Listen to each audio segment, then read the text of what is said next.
All right, all right, all right. I'm a few minutes late. I apologize. You know how it is. It's better late than never. So here I am. Uh, just wanted to let you guys know I appreciate everyone who participated in last week's show.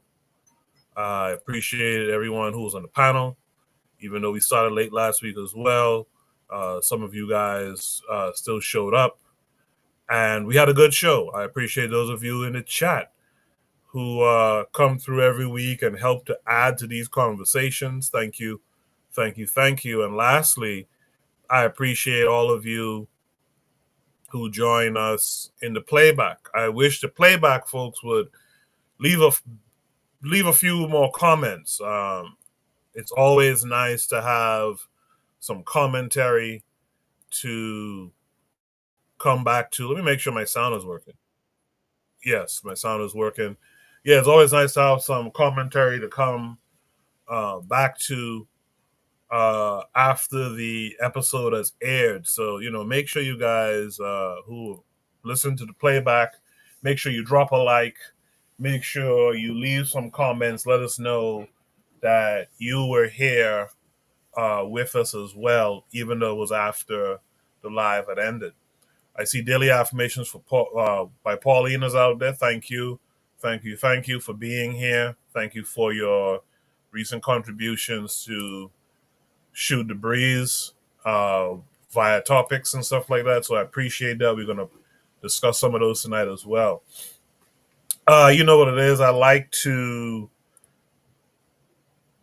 appear here a little bit early before we officially start the show to talk about, to give you a preview as to what we're going to talk about tonight. One of the things we're going to talk about tonight is the NICU nurse, white woman NICU nurse who was charged with infant abuse. We're going to ask, how can that be stopped? We are going to talk about Trinidad. Trinidad recently declared a state of emergency.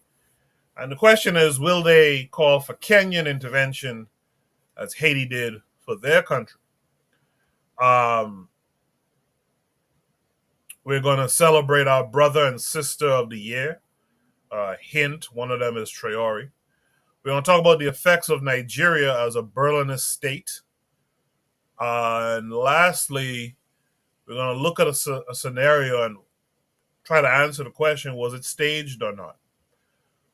So those are the topics that we have for tonight. I will start the show officially. During that time, I'll drop the link for those who want to join the panel tonight. Hopefully, many of you want to join the panel. I'll drop that link once I start the show officially. And on the other side, I'll introduce any and all of my panelists, as well as drop Shoot the Breeze topic number one. You guys do stay tuned. In the meantime, hit the like button, share the show, invite a few people to come and check us out. All right? You guys stay tuned.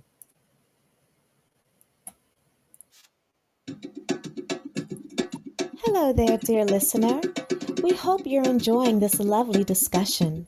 If you're not already aware, this show is part of a podcast network called KWAZ Radio, a Pan-African nationalist and Garveyite network committed to showcasing the rich and varied thoughts of African people.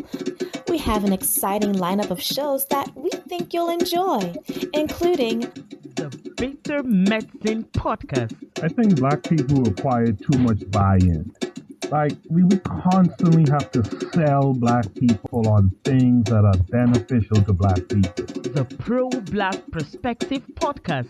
I'm fearful that our people are not really studying how to get ahead, and we're kind of, continually staying behind. The Harsh Reality Podcast. To me, it don't matter. I think people are so dumbed down, it wouldn't matter what you reveal to them.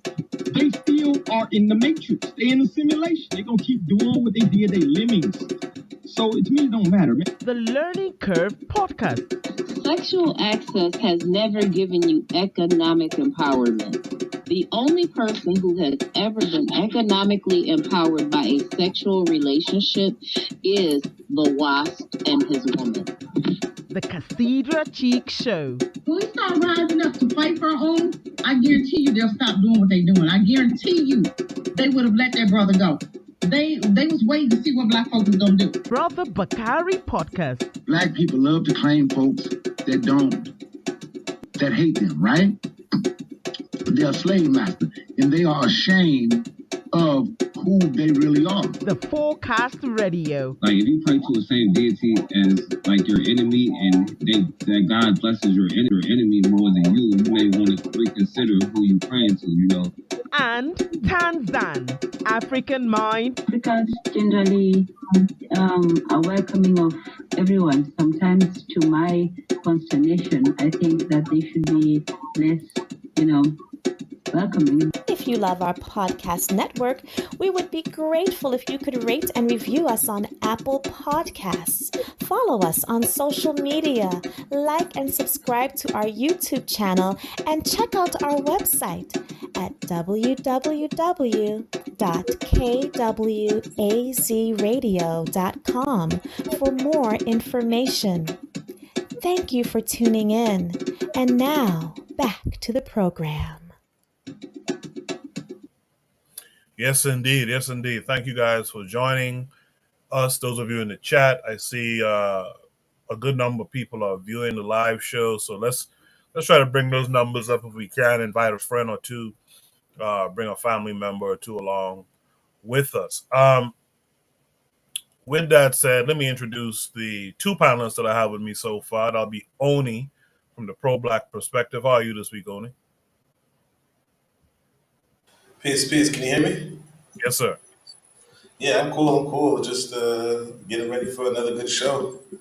All right. I appreciate you coming through. With that said, let's welcome in our brother Black Steel. Black Steel, how are you this week? I'm doing great.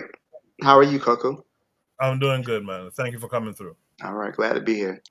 Yes, sir. Last but not least, let's welcome in our brother Buana. Buana, how are you this week?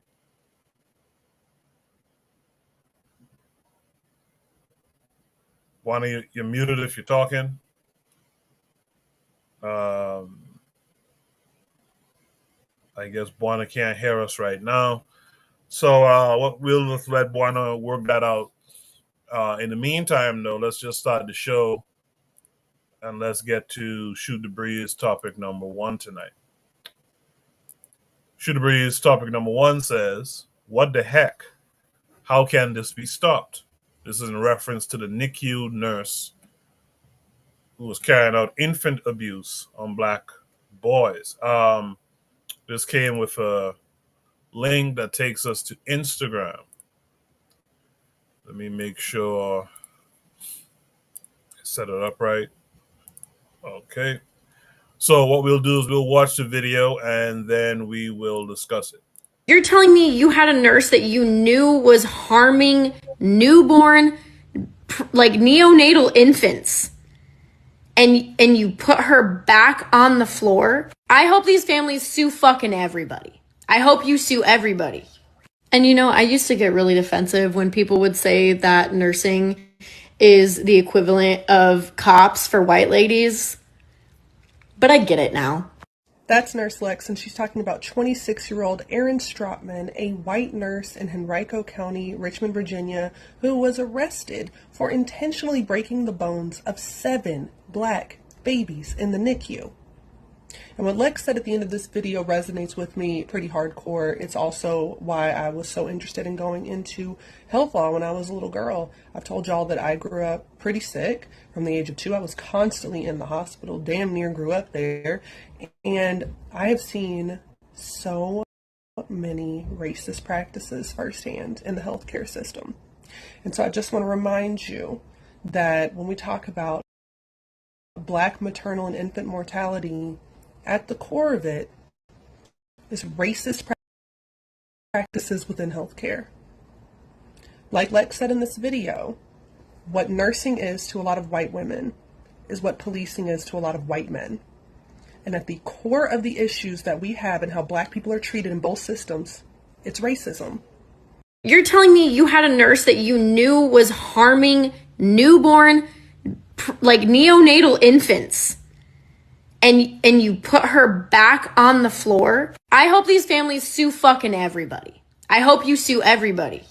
And I used to get really defensive when people would say that nursing is the equivalent of cops for white ladies. But I get it now. That's Nurse Lex, and she's talking about 26-year-old Erin Stropman, a white nurse in Henrico County, Richmond, Virginia, who was arrested for intentionally breaking the bones of 7 black babies in the NICU. And what Lex said at the end of this video resonates with me pretty hardcore. It's also why I was so interested in going into health law when I was a little girl. I've told y'all that I grew up pretty sick. From the age of 2, I was constantly in the hospital, damn near grew up there. And I have seen so many racist practices firsthand in the healthcare system. And so I just want to remind you that when we talk about black maternal and infant mortality, at the core of it is racist practices within healthcare. Like Lex said in this video, what nursing is to a lot of white women is what policing is to a lot of white men. And at the core of the issues that we have and how black people are treated in both systems, it's racism. You're telling me. All right, just wanted to play that twice. Give Juana some time to fix his situation. Juana, are you there? Coco, can you hear me? Sir. Yes, sir. Okay, I'm here. Good night to all the brothers. I'm here, Coco. All right, cool. Thanks for coming through. So this prompt also came with a second link that will take us to YouTube. Okay, so it didn't work tonight. Let me share it with y'all.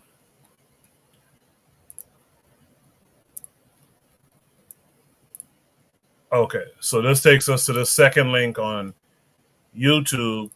What we'll do is we'll watch this. This is a short video. I might play it twice if need be.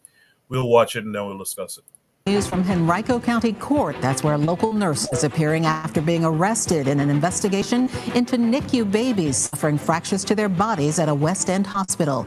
This is a story CBS 6 first broke this morning. Our Rob Cartwell is here now with the very latest. Rob? Cheryl, an arraignment is currently underway for Erin Stropman. She's charged with felony counts of malicious wounding and abuse of a child causing serious injury.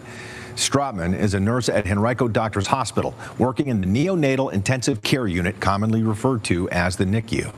Investigators say the crime she's accused of took place on November 10th. And you might remember that just before Christmas, Henrico Doctors announced that it was temporarily stopping admissions to the NICU after 3 babies were found to have unexplained fractures in late November and December.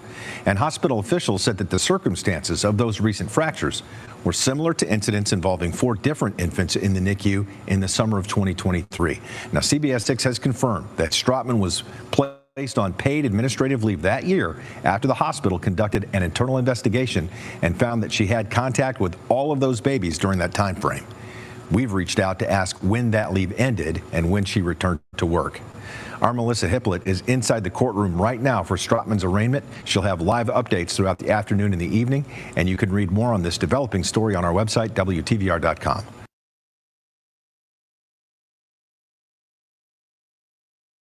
All right, there it is. So that's the news.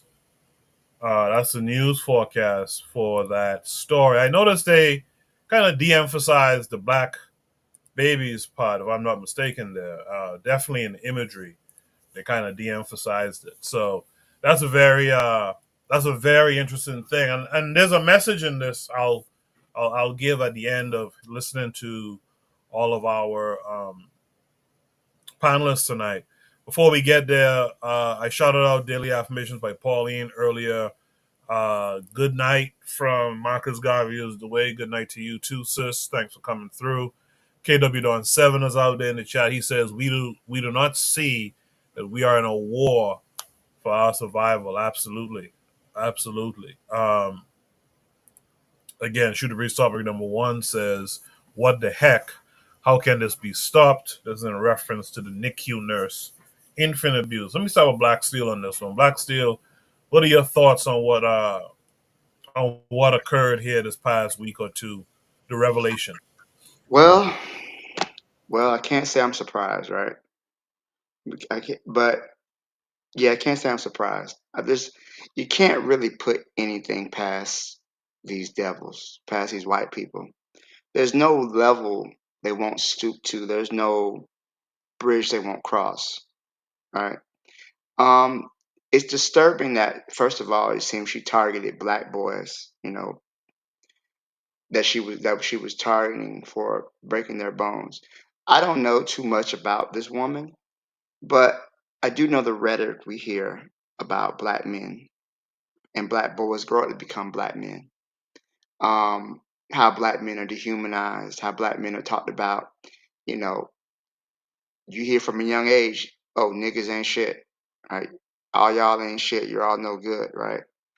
Um, so when I hear about this abuse, we have to understand, a lot of black people don't really comprehend. Some do. I probably think everybody on this panel who watches the show understand that these white people, they don't like us. And their entire system, be it medical system or economic system or political system or, entertainment system is built on racism. I wouldn't be surprised if there's more nurses out there who feel this way. They just haven't got caught. And I know from my own experience when my son was being born and having to deal with, nurses and hospital staff who seemed like they couldn't care less. We also know how high the maternal mortality rate is for black women going into hospitals. How many black women die either during childbirth or from complications after that. And you don't really see these levels of maternal mortality in the West, except for anybody but black people. So it is very much intentional that these harms are created. We hear many times that, black people, when they get sick, or they're in the hospital, they actually receive less pain medication because doctors, many health professionals believe that black people don't feel pain the way that white people do.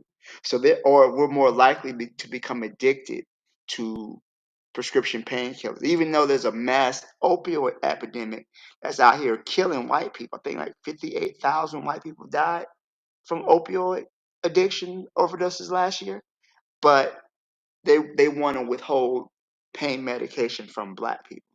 So this is to me a larger symptom of a larger problem, right?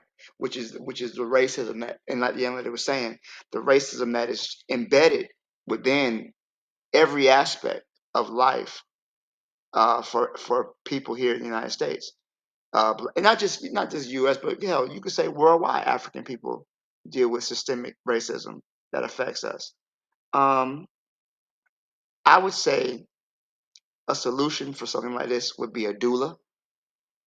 Um, Childbirth is a stressful, traumatic experience for mothers, and I think that going into a medical system that already sees you as other, already dehumanizes you, makes it a traumatic experience even more so. So, in my thinking that things like doulas are important.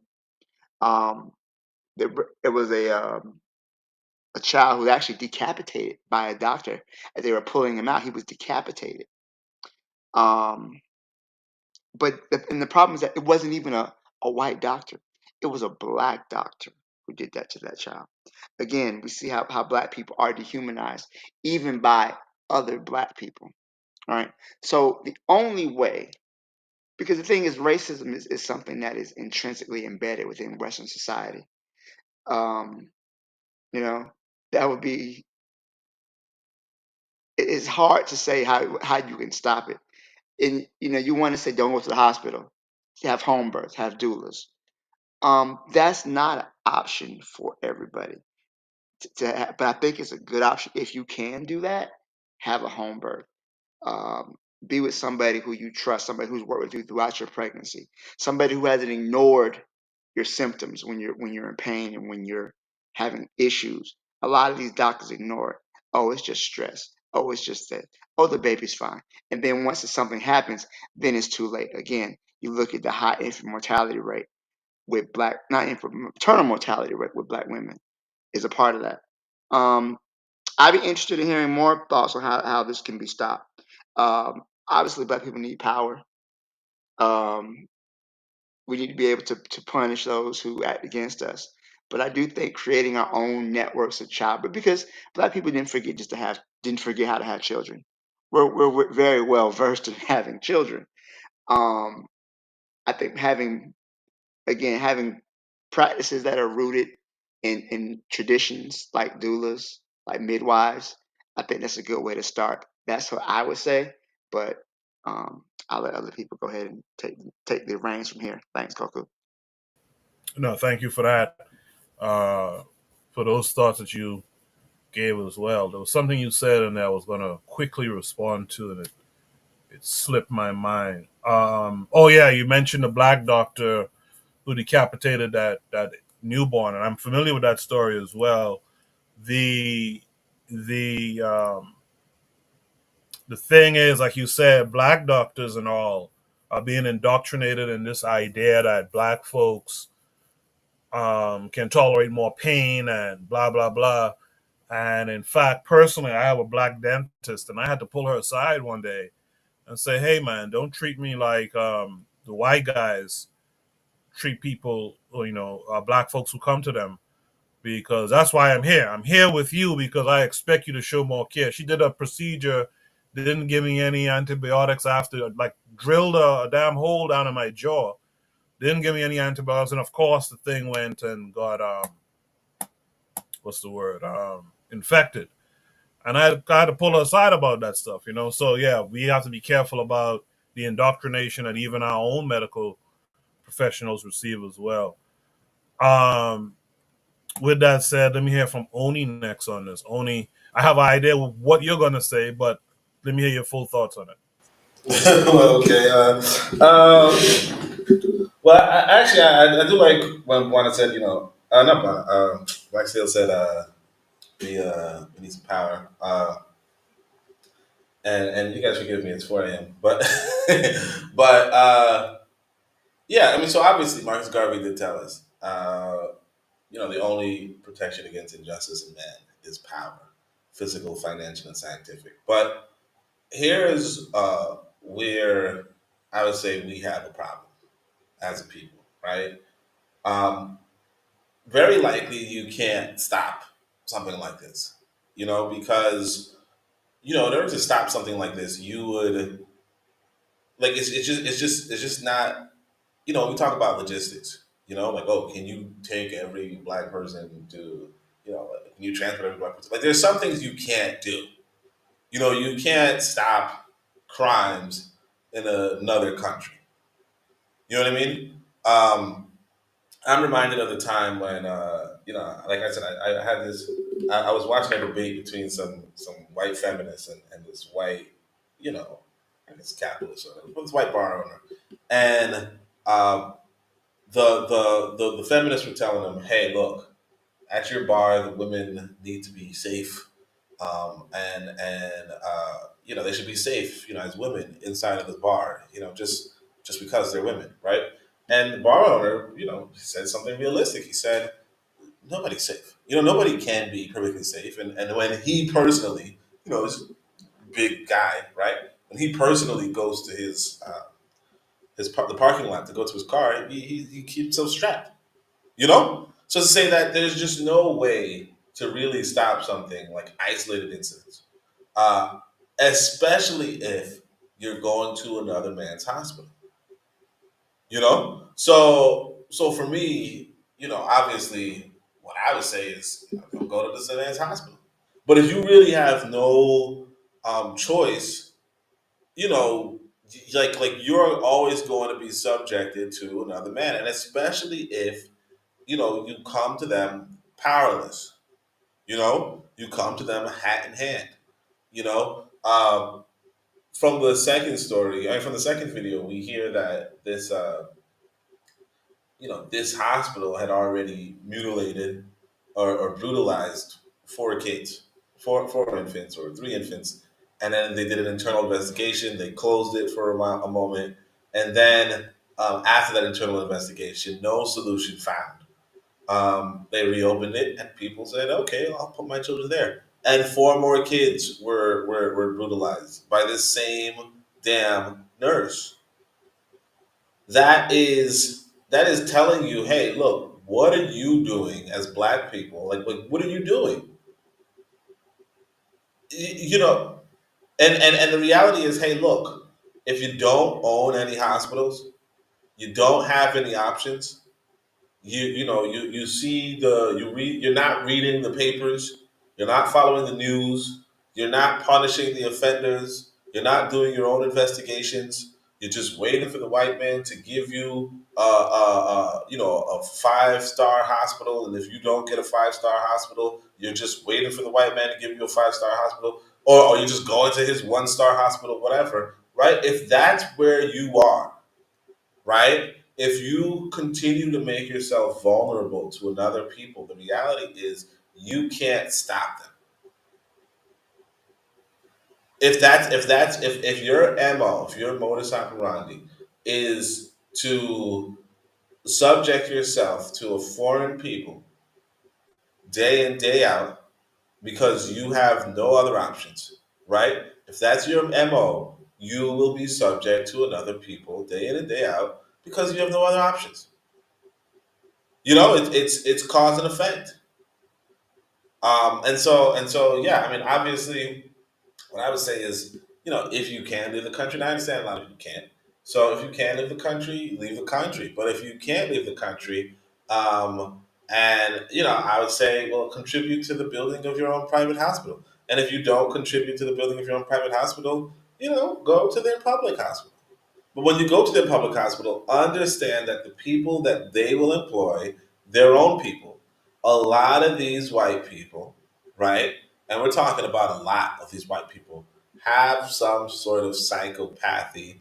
One, just a regular sociopathy. And two, a lot of them just don't like people that look like you. They don't like that you're having newborns. And that's pretty much what you have to come to terms with, that you're vulnerable. I had a friend who called us sitting ducks. That's what we are. We're sitting ducks, and that's what happens to sitting ducks. If you're in the pond, just chilling, and there's the hunter around, either you or somebody is probably going to get shot. That's it. I appreciate that. Oni, in the chat, we have Anthony McPhail saying, peace to the panel. We also have Kofi the Black Critic saying, good night, Black family. So he's going to call in soon. We got Trigger Happy 262 plus in the chat tonight. He says, I read a tweet from a South African who said, they hate you so much, but you want to coexist with them. Europeans are barbaric in nature. And that's kind of the message I have at the end after all the panelists speak as well. KW7 says, how can this be stopped? Nationalism and doing for self, but we opted for assimilationist, integrationist fantasies. So thank you guys for the comments from the chat. Keep them coming. I'll read them out on the air. In the meantime, let's welcome in our brother. It's been a while since he's been up here. Let's welcome in our brother Bakari from the BNN Network. Bakari, how are you this week? I'm good, man. Can you hear me? Yes, sir. Loud and clear. Good. What's up? What's up, everybody? Now let me make sure I got the gist of everything. Where they was hurting black babies in the hospital. Is that what it? So yes. A nurse, a NICU nurse, was breaking the bones of black boys. Yes. Okay. So one, you have to know what hospital, research what hospital you're going to be going to have babies. Know what you're dealing with, but you have to make a presence known in there. The man have to make a presence known. Man and woman have to make a presence, have to make your presence felt. But the best way, we do need our own hospitals. But we can say we need our own hospitals as long as you want. But when y'all said it was known that a black doctor did it to some black babies, black people have to start liking one another first. Black people have to start wanting to have some respect for one another first. And we can say what we need all we want. If there's no respect there, if you ain't on the same page mentally, nowhere near the same page, not even in the same chapter, knowing you need some, ain't gonna happen unless a couple of people just get up and do it. And and we know these things, but in order to do these things, we're gonna have to in order to get the hospitals, we are gonna have to let some of this self-hate go. We're gonna have to let go of I'm the black person, I'm gonna prove I'm smarter than those black people. It's a whole lot that we're gonna have to let go. Only say we can lead the country. And he's right, we can. I plan to be gone in the next, my son got 3 semesters left, my daughter have 2 semesters left. I plan to be gone when they graduate. But I'm leaving with the understanding, knowing, I don't care where I go, you still got to fight. You can't run. You can't continue to tuck your tail in your ass and run, because it doesn't make a difference where you go. Them motherfuckers came on a ship and came to Africa and picked us up and put us at the bottom of ships and took us all around the world. So leaving here, going there, don't take you off the radar of being screwed over. So even when we leave, we have to leave with the mindset of we're going to have to stand and fight. Here, we're going to have to punish some people. And it's just that simple. But how do you punish them? We don't want to stop shopping with them. I'm talking about as a group. We the only people that I know can be treated any kind of way, and we still want to deal with the same people that treat you any kind of way. That whoever was breaking the black baby arm, which, as far as I'm concerned, can be decapitated. I don't know if I can say that on your platform. My bad. But that's what I think. That's what I say should happen to him. But who was doing it? Like, we complain about the guy that killed Trayvon Martin. How many times have he been to jail? We jumped for joy when a white dude punched him for bragging on killing Trayvon Martin in a public place in front of black people. But we jumped for joy when a white person did it. We don't punish people. We don't want to hurt nobody. The only people we really want to attack verbally or any kind of way is one another. And the reason being, if you attack them, we know that there's consequences and repercussions. The history of this country have shown us this.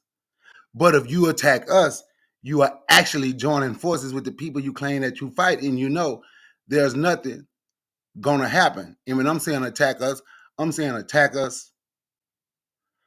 I'm saying we're not gonna do nothing. I'm talking about us as a group, as a whole. So that hospital need to be checked. Whoever that woman is, whatever her name is, need to be checked.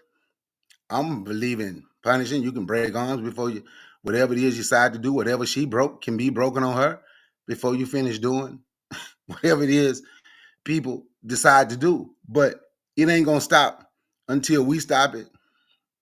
And it ain't gonna stop until we stop being scared of them and sticking our chests out when it's time to have a conversation with one another. We stick our chests out and we big and bad. But when it comes to them, we tuck our tail in your ass like a scared little dog. And it ain't gonna change until we change.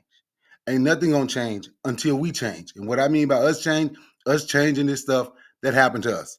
We can talk all we want, but if we ain't got enough people ready to step up and change it, physically, mentally, emotionally, spiritually, it's gonna continue to happen.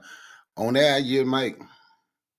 Appreciate you, Bakari. I appreciate what you said. And I like what Trigger said to what you were saying. He said, yeah, I like that emphasis. Repatriation has to emphasize organizing, because the job doesn't stop once you get to Africa.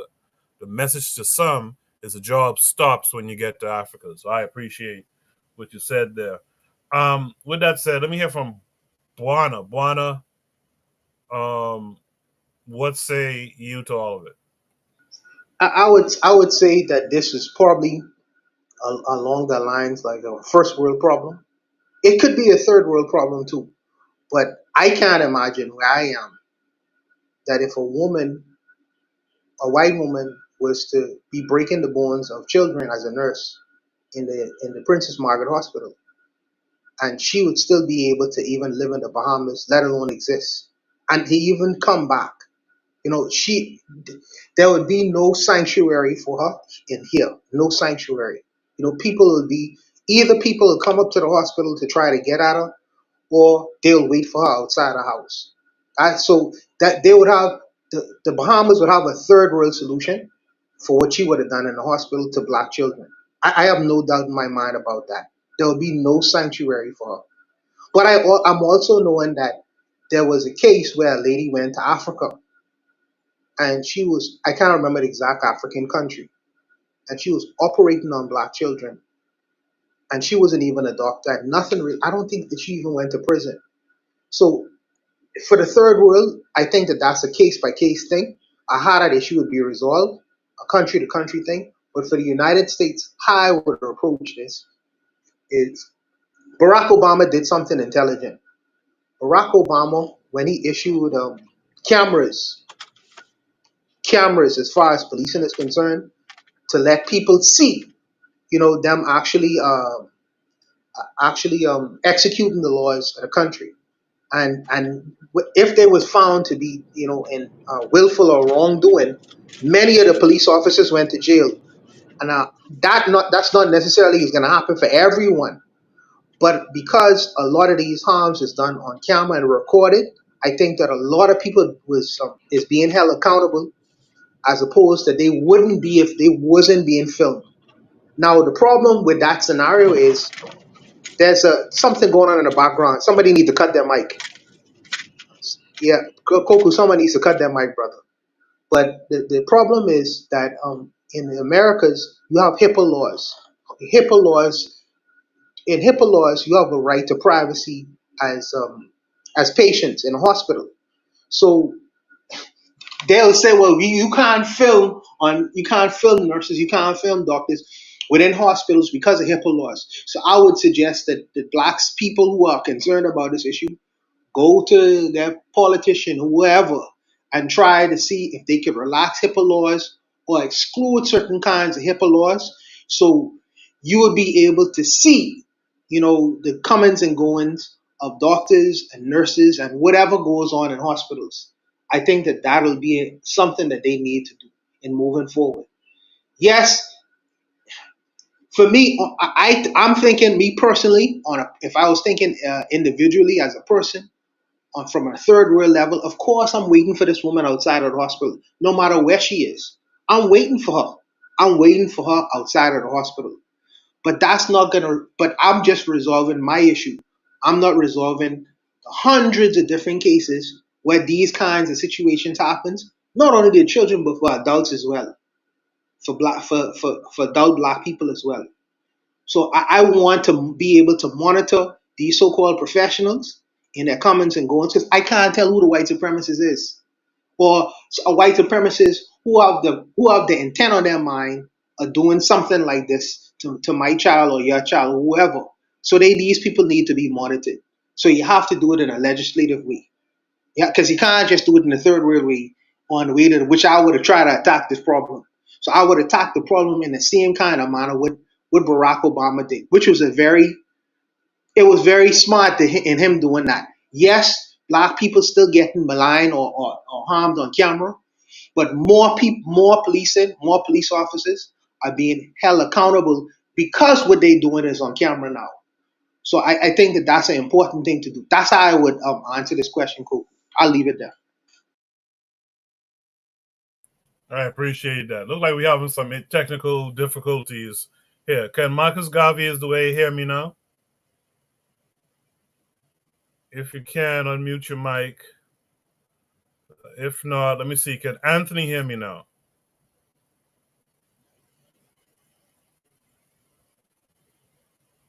I don't know what's going on this week. It was fine last week. That's crazy. Kofi was up here as well. Looked like he was having trouble as well. Let me, I'm sorry, go ahead. Kofi, yeah. Speak on it.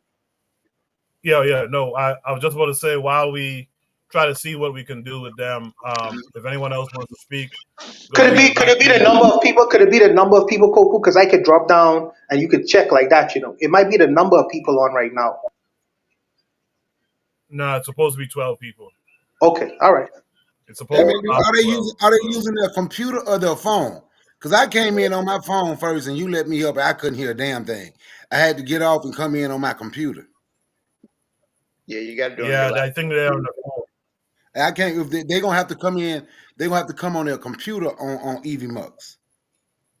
Yeah. Last week the phones worked for some reason. I don't know why it's not working this week. But in the meantime, let's hear from Black Steel. So Kofi will let me know. Mine work with other people's too, Kofi. It don't mean say Koku. I go to my other dude channel, EVMux. My phone can work, but it don't work with yours though. Yeah, it's strange. So what Sorry about that, Black. No, go ahead. That's fine. Now I want to say I definitely understand everyone's feelings about justice in this situation because this is a child, right? This is somebody. This is a baby, really, who is at their most vulnerable. They're already in intensive care. She very well could have killed one of these children, right? We don't know her motives behind it. We don't understand the fact they were black babies. You know, she could be in the Klan for all we know. But I think that everyone's talking about, getting justice and whatnot. But I think that understand that this is a systemic problem. This is the problem based on the fact that America is a racist country with a racist. You can't hear me. I can hear. Who is this interrupting me? That's you, Kofi? Like, anyways.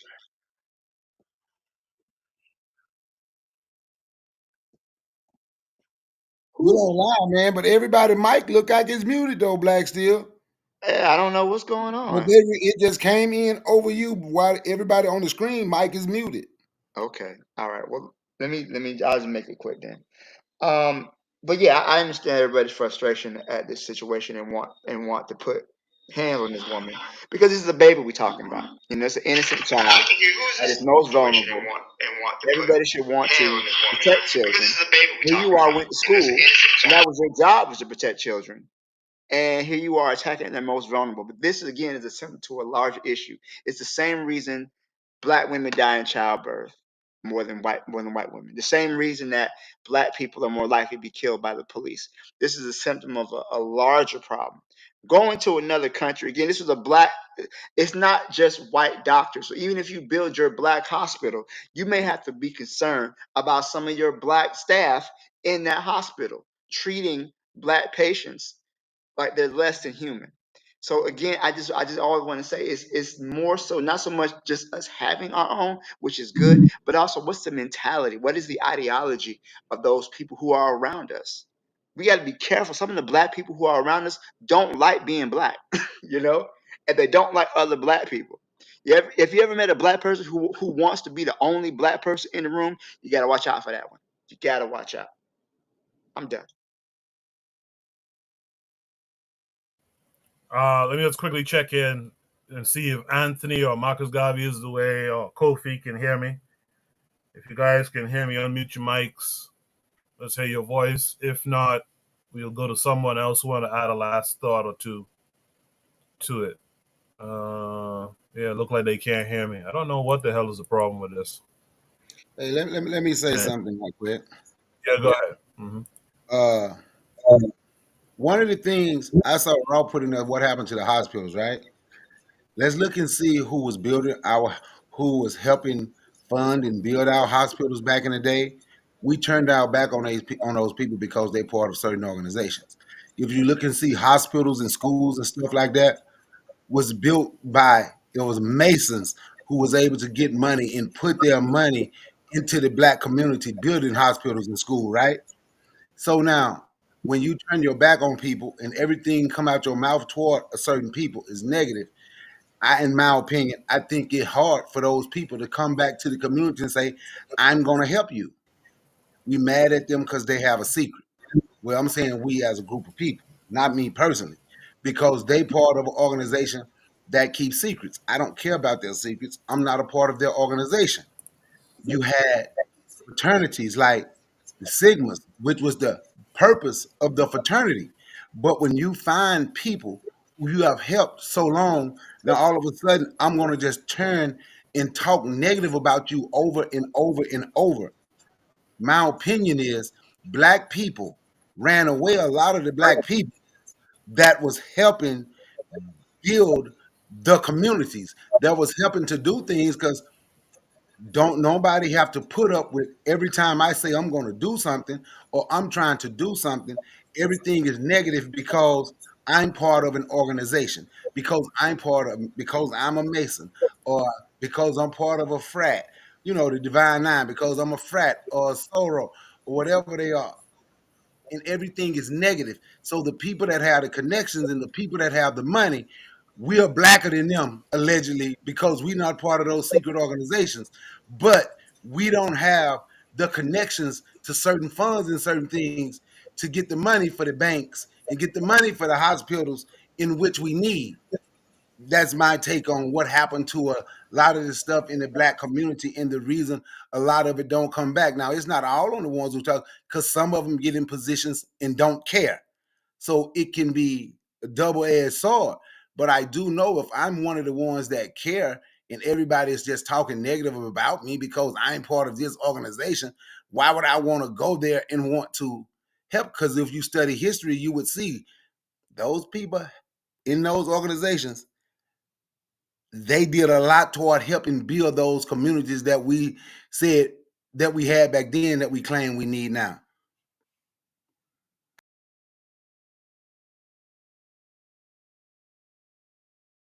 Appreciate that, brother Bakari. Sorry, I'm here trying to troubleshoot in the background, all kind of stuff.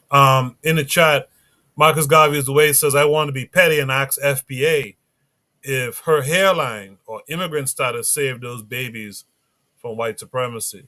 Like you said, Brother Bakari, Sister Ross said, greetings to all. What happened to the black hospitals? The reason they became, well, because of medical apartheid, right? Yeah, you would think. But what has happened now is our people have just assimilated, man. We just got to be honest about it. And I hope that what I say here it'll show up again in the future down the line when we finally wrestle away some self-determination and power and whatnot in our future. I hope we remember that we cannot be friends with these people. We cannot associate with them. There's no going back. If there ever was any, in fact, there never was any friendship, but there's no going back to any kind of fraternizing with these people. We see who they are. We know what they're capable of, and we gotta just leave them be and protect ourselves. There's a saying that we say a lot today, is we gotta protect our peace. And that's what we have to have the mindset in the future.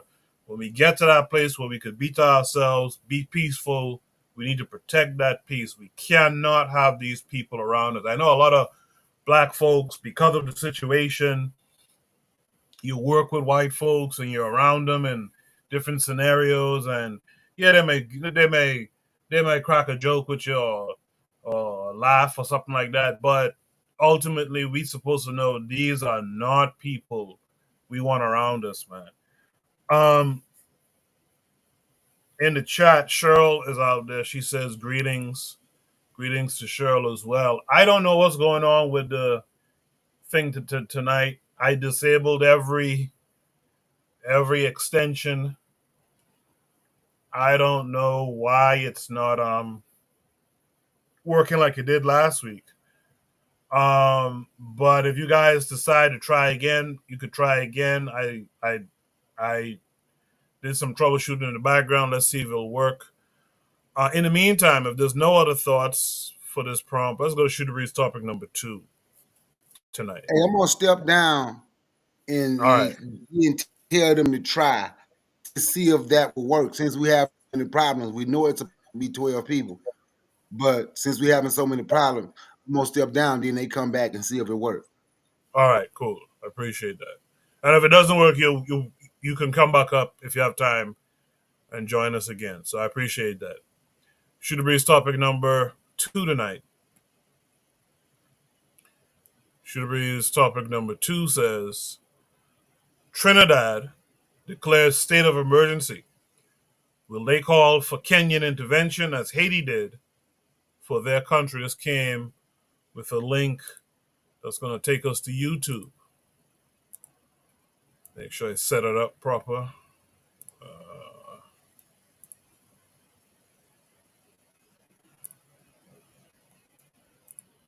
All right, so we'll watch this video It's short. We'll watch a video and then we'll discuss. Our next story is from the Caribbean, from the twin island nation of Trinidad and Tobago. The country has declared a state of emergency. The military has been mobilized. They will act as a secondary police force. Security forces have been given additional powers. They will be allowed to conduct searches without a warrant. They can detain suspects without charge and deny them bail. It's a full-scale crackdown. And the reason is a surge in gang violence. Our next report has the details. Certain criminal gangs, and I'll leave out the places where at this stage, but I can say throughout Trinidad and possibly Tobago, are likely to immediately increase their brazen acts of violence in reprisal shootings on a scale so extensive that it threatens persons and will endanger public safety. An assassination attempt, a retaliatory shootout, and 6 people killed. It was a weekend of gang violence in Trinidad and Tobago, and it has led to the authorities declaring a state of emergency. It began on Saturday. A known gang leader was leaving a police station in the capital, Port of Spain. His identity has not been made public. While he was leaving the police station, there was an attempt on his life. The gang leader managed to survive, but one of his crew members was killed. On Sunday, there was a reprisal. 5 people were gunned down inside a shop. These incidents have the potential to start off a vicious cycle of killings. That is why Trinidad and Tobago's government has declared an emergency. At this stage, the government has taken the decision there is not going to be any curfew. That decision is because the targeting of this national public state of emergency is on those who engage in criminal activity with criminal intent. Trinidad and Tobago's military has been deployed. The police have been given enhanced powers. They can search people and property without a warrant. They can detain someone for 2 days on suspicion alone. The suspects can also be denied bail. All of this isn't just a result of this weekend's events. Trinidad and Tobago is a hotspot for gang violence and murder. The Caribbean nation has one of the highest murder rates in the world. It has only about 1.5 million residents, but this year the official homicide count hit 623. It's the worst on record. This alarming figure was part of the reason for the emergency declaration. How did things get so bad in Trinidad and Tobago? The simple answer is drugs. The country is located right off the coast of Venezuela. It makes it a transit point for Venezuelan drugs, which then make their way to either the US or Europe. Gangs in Trinidad and Tobago serve as the middlemen. Where are they getting these weapons? Mostly the US. The US Government Accountability Office published a report this year. It analyzed about 7,500 guns that were confiscated in the Caribbean. Around 73% of them originated in the US. These American weapons are fueling gang violence in Trinidad and Tobago and other nations as well. Most infamously, Haiti, which is also overrun with gangs. The US is the world's biggest market for drugs. The US's insatiable appetite for cocaine and other drugs has wreaked havoc in the Caribbean. And this emergency in Trinidad and Tobago is a direct result of it. This isn't the first time the country has had to impose an emergency to combat gang violence. They did so in 2011 as well. Let's see how long this latest emergency lasts, and if it can really bring Trinidad and Tobago's gang violence problem under control.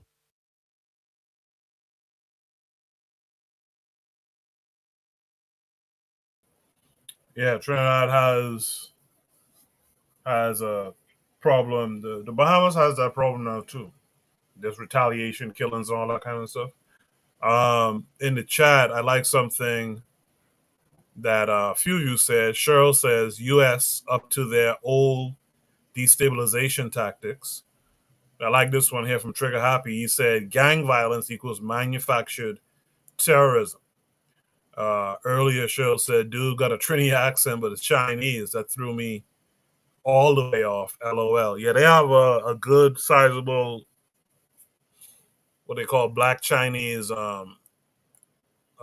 population, and straight up Chinese population too. and Indian as well. In fact, Trinidad is not even really a mostly black nation when you check it.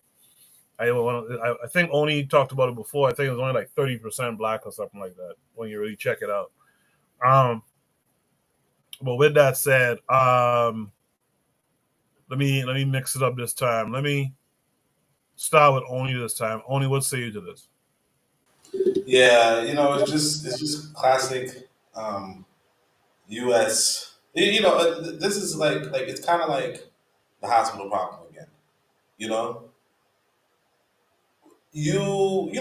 people don't. I mean, this is why I like ideology. Ideology I feel like is one of the most important ways to look at the world. You know, um, a lot of people would disagree and say religion and spirituality or something. I don't know, but what I would say is you gotta have a national ideology. You gotta look at the world through a certain lens, and the way I think not enough people are looking through the world is not realizing that America is a terrorist state. Like the story we just heard about the woman breaking the bones of a child. That's terrorist shit. That's terrorizing a population. That's for whatever reason. What could this woman's motivation be? I don't know. But she chose to deliberately harm black youth. And what we have with this Trinidad situation is you have or Trinidad or Haiti or wherever, right? Or the Caribbean generally, or even any countries, that you have this one country on the planet that's just the epicenter of global violence. It's the epicenter of global terrorism. You know, I don't know who consumes more drugs between Europe and America, but America consumes so many drugs. It produces so many weapons, and it produces those weapons partly in order to consume those drugs.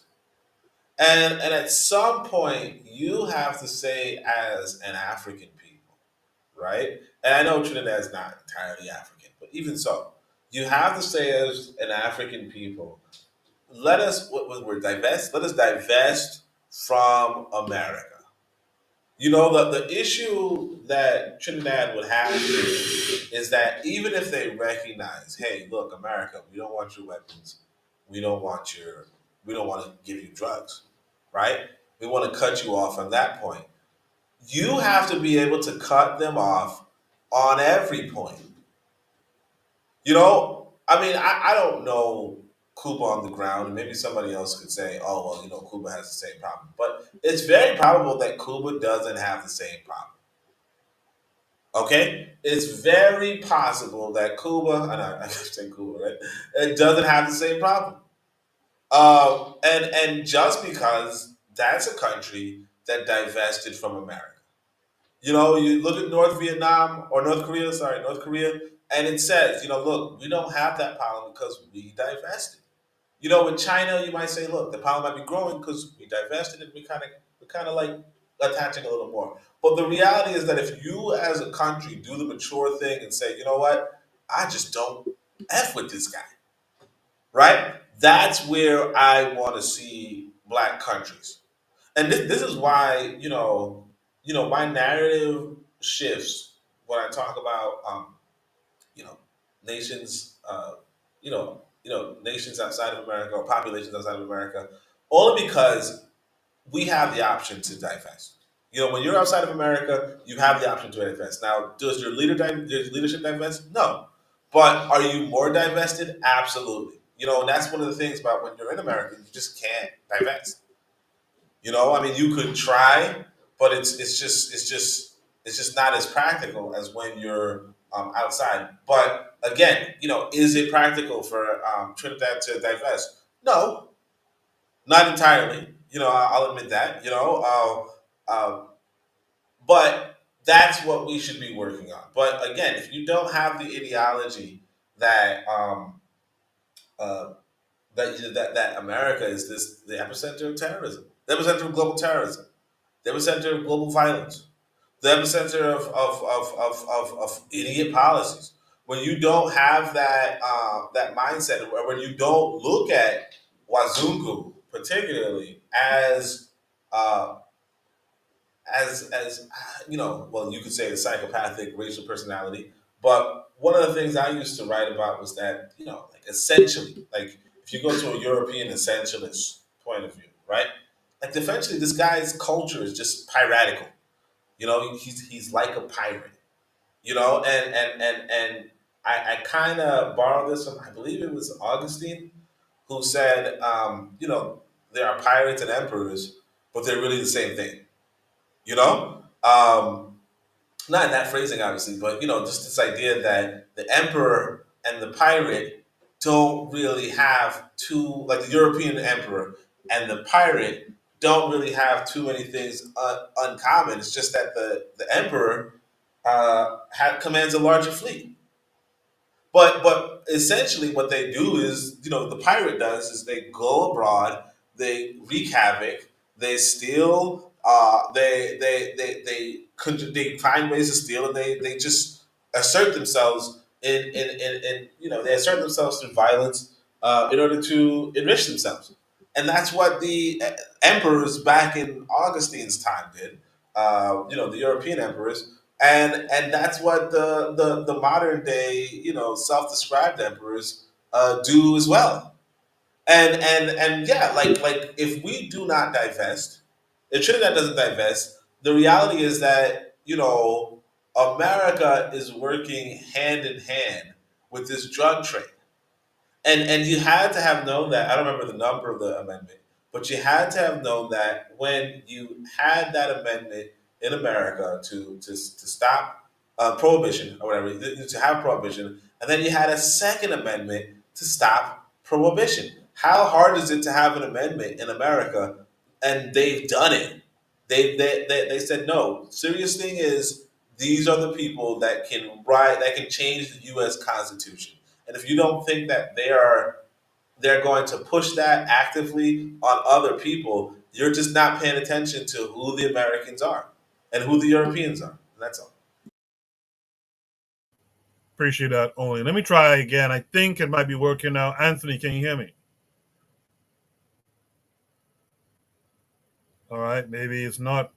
Maybe it's not working. Anthony, if you can hear me, you have to unmute your mic.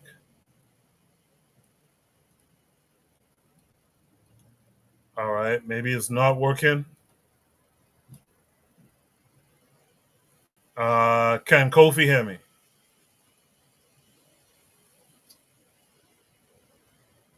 No.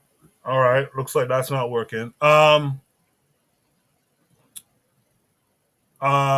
With that said, then let me go to Black Steel. Black Steel, what are your thoughts? So I'm a little confused as far as it's an outbreak of gang violence. It seems like in Trinidad and gun violence and everything else like that. Why in the world? So first of all, when Kenya and other African nations intervened in Haiti, that was against the wishes of most of the Haitian people and against the wishes of most of the people in Kenya. I think the Kenyan parliament actually downvoted that or tried to go against it. He just did it anyway. Um, this is a problem with many countries that are in the satellite, in the shadow of America, unfortunately, right? For example, for all we talk about the Mexican cartels and whatnot, the Mexicans don't manufacture guns. No, I can't hear you. I hear you just now, Anthony. Can you I hear heard me? you now, Anthony. I hear you. Can Can you you hear hear us? us? Yeah, can you hear it? Can you, can you hear No. us? Dang, that's crazy. That is weird. Yeah, that's weird. Okay. But Go ahead, Black Steel. no, I was just saying that the U.S. does what it can to destabilize its neighbors. I wouldn't be these guns, these drugs, all of this stuff is being funneled because the United States, is a drug addicted nation, and for all their talk about wanting to eliminate drugs, America lost the war on drugs. Period. They can't keep drugs out of prison. So I know they can't keep drugs off their shores. So I don't know how they would be able to combat this. Even if they were to outlaw firearms, the appeal and the allure of dealing drugs, the amount of money you get makes it very appealing to especially young people when they feel like that's their best way to get rich.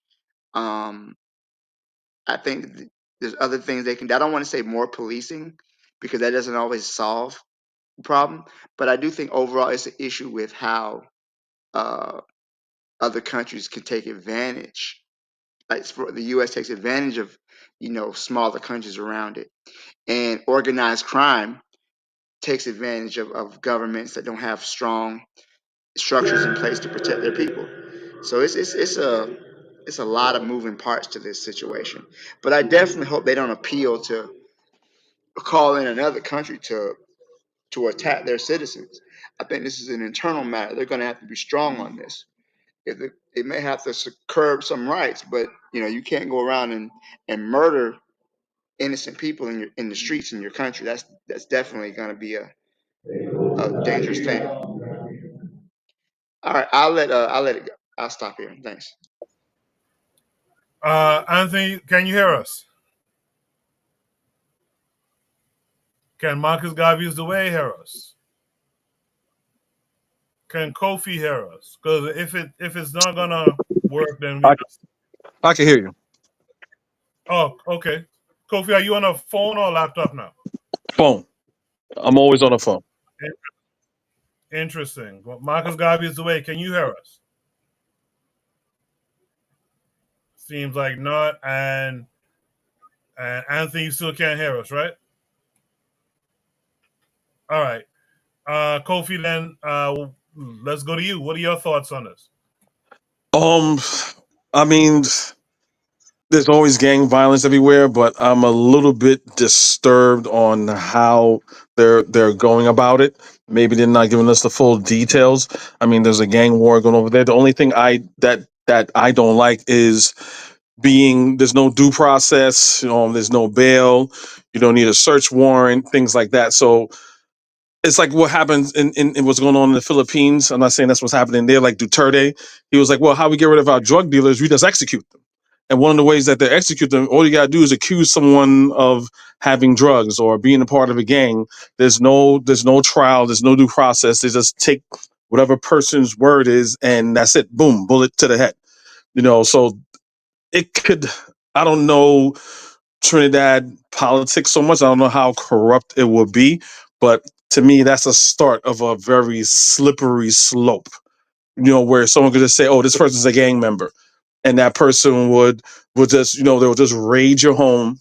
Hopefully, when they raid their home, they're not, shooting the place up or anything like that. They can just raid your home, take the person, no due process, no bail. They're just questioning you for 2 days. Who knows? To me, that's what I have a issue with that sort of lack of laws and due process and things of that nature. It could go awry and make people not even trust the government, even though what the government is trying to do is get rid of crime. They end up being the same thing they're trying to get rid of is being criminal. So that's the part that's uneasy to me. And far as like all these weapons and things coming like that, I would get the United States on it. Like, hey, look, you guys manufacture the most guns. There's more guns in the United States than there are people. And I'm pretty sure those same guns get exported to places like Mexico. Like the president of Mexico says, you're talking about all the violence, all the guns is coming from your side. We don't make guns over here. So, I'll get like the Trinidadian ambassador to be like, hey, look, we got a gun violence gang problem here. You guys need to, send some money our way to fix this. It's not like no one's, doing a drive-by with rocks and things like that and slingshots. So, I mean, that's all I pretty much got to say to that. Appreciate that, Kofi. And thanks for coming through, by the way. With that said, let me say to Anthony and you guys might as well just chill in the chat now, because if it's not going to work, it's just going to disrupt the flow. So just chill in the chat, post your comments. I'll read them live on the air. In the meantime, let me hear from Black Steel on this. Black Steel, what are your thoughts? I just went. Oh, my bad, my bad. So that leaves Buana. Buana, what say you? Yeah, so I hear Kofi, and I partially understand where he's coming from because he's talking as a Caribbean American person, more so an American person, because you want the rule of law, you want citizens to have certain rights, and that's fair. You don't want them you want due process, like he was saying before, and I think that that's a legitimate argument. But the other side to that argument is there are some people within the community that are known to the police. They are known to the police. Sometimes their cohorts are known to the police, right? And we don't, and people who live in these communities don't want them to hide under the cover of law because they know they dealing drugs. They know they shoot. We know the police officers know they gunmen. They know they gunmen. The people within the community is say these people are violent people, criminals within the community. But because they have the quote unquote law behind them, because we have to go through all the rigmarole of due process, or the person have a right to privacy, you can't just stop them on the streets. Even though we know they driving around with guns in their car, you can't just stop them on the street. You need to have a warrant. Some rights should be curtailed. You need to shortcut. And I know that sounds harsh, but when you have a society that's about to explode, certain rights have to be curtailed. Certain rights have to be like how the man Bukele did in San Salvador, and when he curtailed a lot of those rights, you see crime dramatically drop in San Salvador, dramatically. And I know the brothers them don't want to use the big stick, but sometimes the big stick have to get used. Yes, the big stick have to get used because the gangsters them are heartless. They are heartless. Some of them are on drugs. Some of them uh, have shootings in broad daylight where children have to walk to and from school. So I can't be so concerned about about with the criminals, how I can mistreat the criminals versus how I gonna treat the regular citizens who have to traverse the streets of Trinidad and Tobago. If I must be heavy handed, I must be heavy handed. We ain't gonna go soft on you. And uh, the criminals have to be afraid of what could happen. This is what's happening in Cuba. Nobody wants to spend time in a Cuban jail. That's why nobody want to go to a communist jail, bro. That's not to say the Trinidad jail any better, but nobody wants to go to a communist jail. That's why they take that. They wouldn't take certain risks they can't take. They can take certain risks and certain chances. So I think that being heavy-handed is an important thing to do. Unfortunately, that's just the reality of our societies. I wish it was different, where we could have all the checks and balances, and you don't have to shortcut, and you don't want to deny a man's right to due process and all these other things. You don't want to hold a man for 72 hours, but that 72 hours you're holding that man over might stop a witness from dying. It might stop a witness from getting shot. And the police know that. And everybody playing, the lawyer can play his little games, so he can't, because he trying to get paid. Either you want to solve a problem or you want to pussyfoot and play like you in the United States, where it's a different situation. No, I think that sometimes it must be heavy-handed to cure a problem. Then we could go back to this whole quote-unquote believing in the people's rights, and soon as we stabilize the situation and solve the problem. So I think that I understand where he's coming from, but I think for for different bodies, you have to put on different jacket. If you understand what I said. So I think that I get what he's saying, but not in the case of this. You have to be heavy-handed sometimes. But I'll leave it there. Thank you for that, Buana. In the chat, I'll let Kofi speak in a second to that. In the chat, Cheryl says, to me, it seems like the fastest way to get rid of what little black population they have left. LOL. She goes on to say, because they ain't raiding no Chinese or Indian Trini. LOL again. Lastly, she says, using black people on one side of the world to get rid of blacks on the other side of the world without any non-blacks being visibly responsible. So that's the whole Kenyan aspect of it. Look like we lost Black Steel for a minute here, but is there any last thoughts? Kofi, do you want to respond to Buana, or is there any other last thoughts on this prompt? Yeah, no, what Juana's saying is exactly right. This is a very delicate balance of trying to get rid of the scourge of your society, but at the same time being principled and, while trying to do it and not take away, people's rights. But I mean, my whole thing to that is being like he said something to that, no one wants to go to a communist jail. There's certain places in the United States that has the death penalty. People still commit crimes. There's still people in the gulag, I'm pretty sure, in communist Russia. Certain things doesn't prevent people from doing that. Well, I don't want to go into the what causes the gangs in Trinidad. I don't know. I'm not sure, but preventative there's nothing really to prevent people from committing crime when there's not opportunity or people feel that this is what they have to do. I mean, that's a total different conversation. But I mean, if they have to do what they have to do, I just hope that the people won't that still have faith within the police force and the government. But good. And there's corrupt police in Guyana too.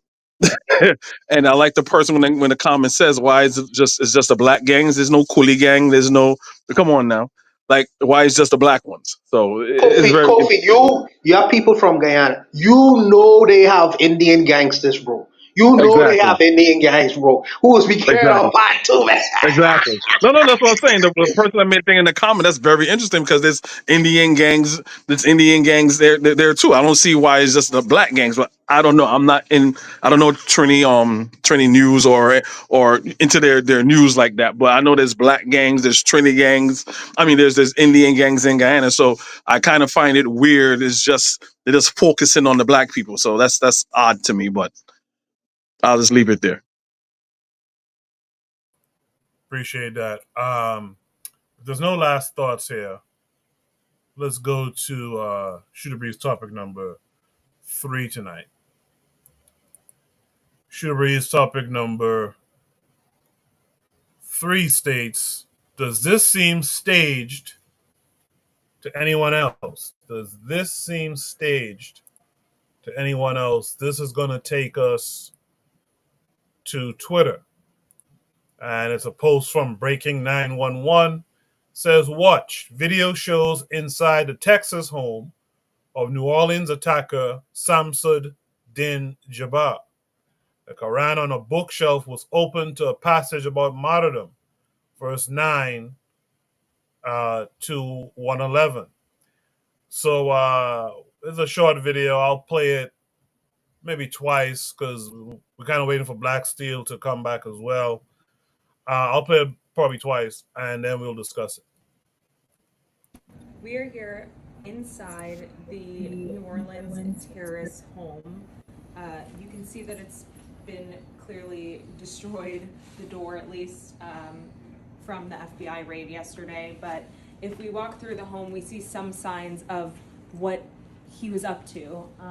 He had this work area here, lots of different chemicals splayed around, and different electronics. This is, again, a work setup. Left receipts, just very unkempt in here. If we go over here, actually, you can see the Department of Justice documents here, the search warrant, and the property that they recorded here, which seems to be a lot of chemicals. Again, just left in disarray.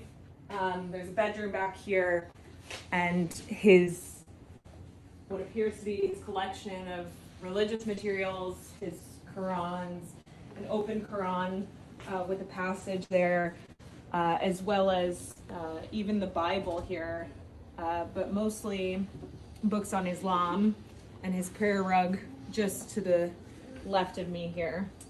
And if we go back, there's another bedroom here. You can see he left all these belongings, contact lenses, personal belongings, his bathroom.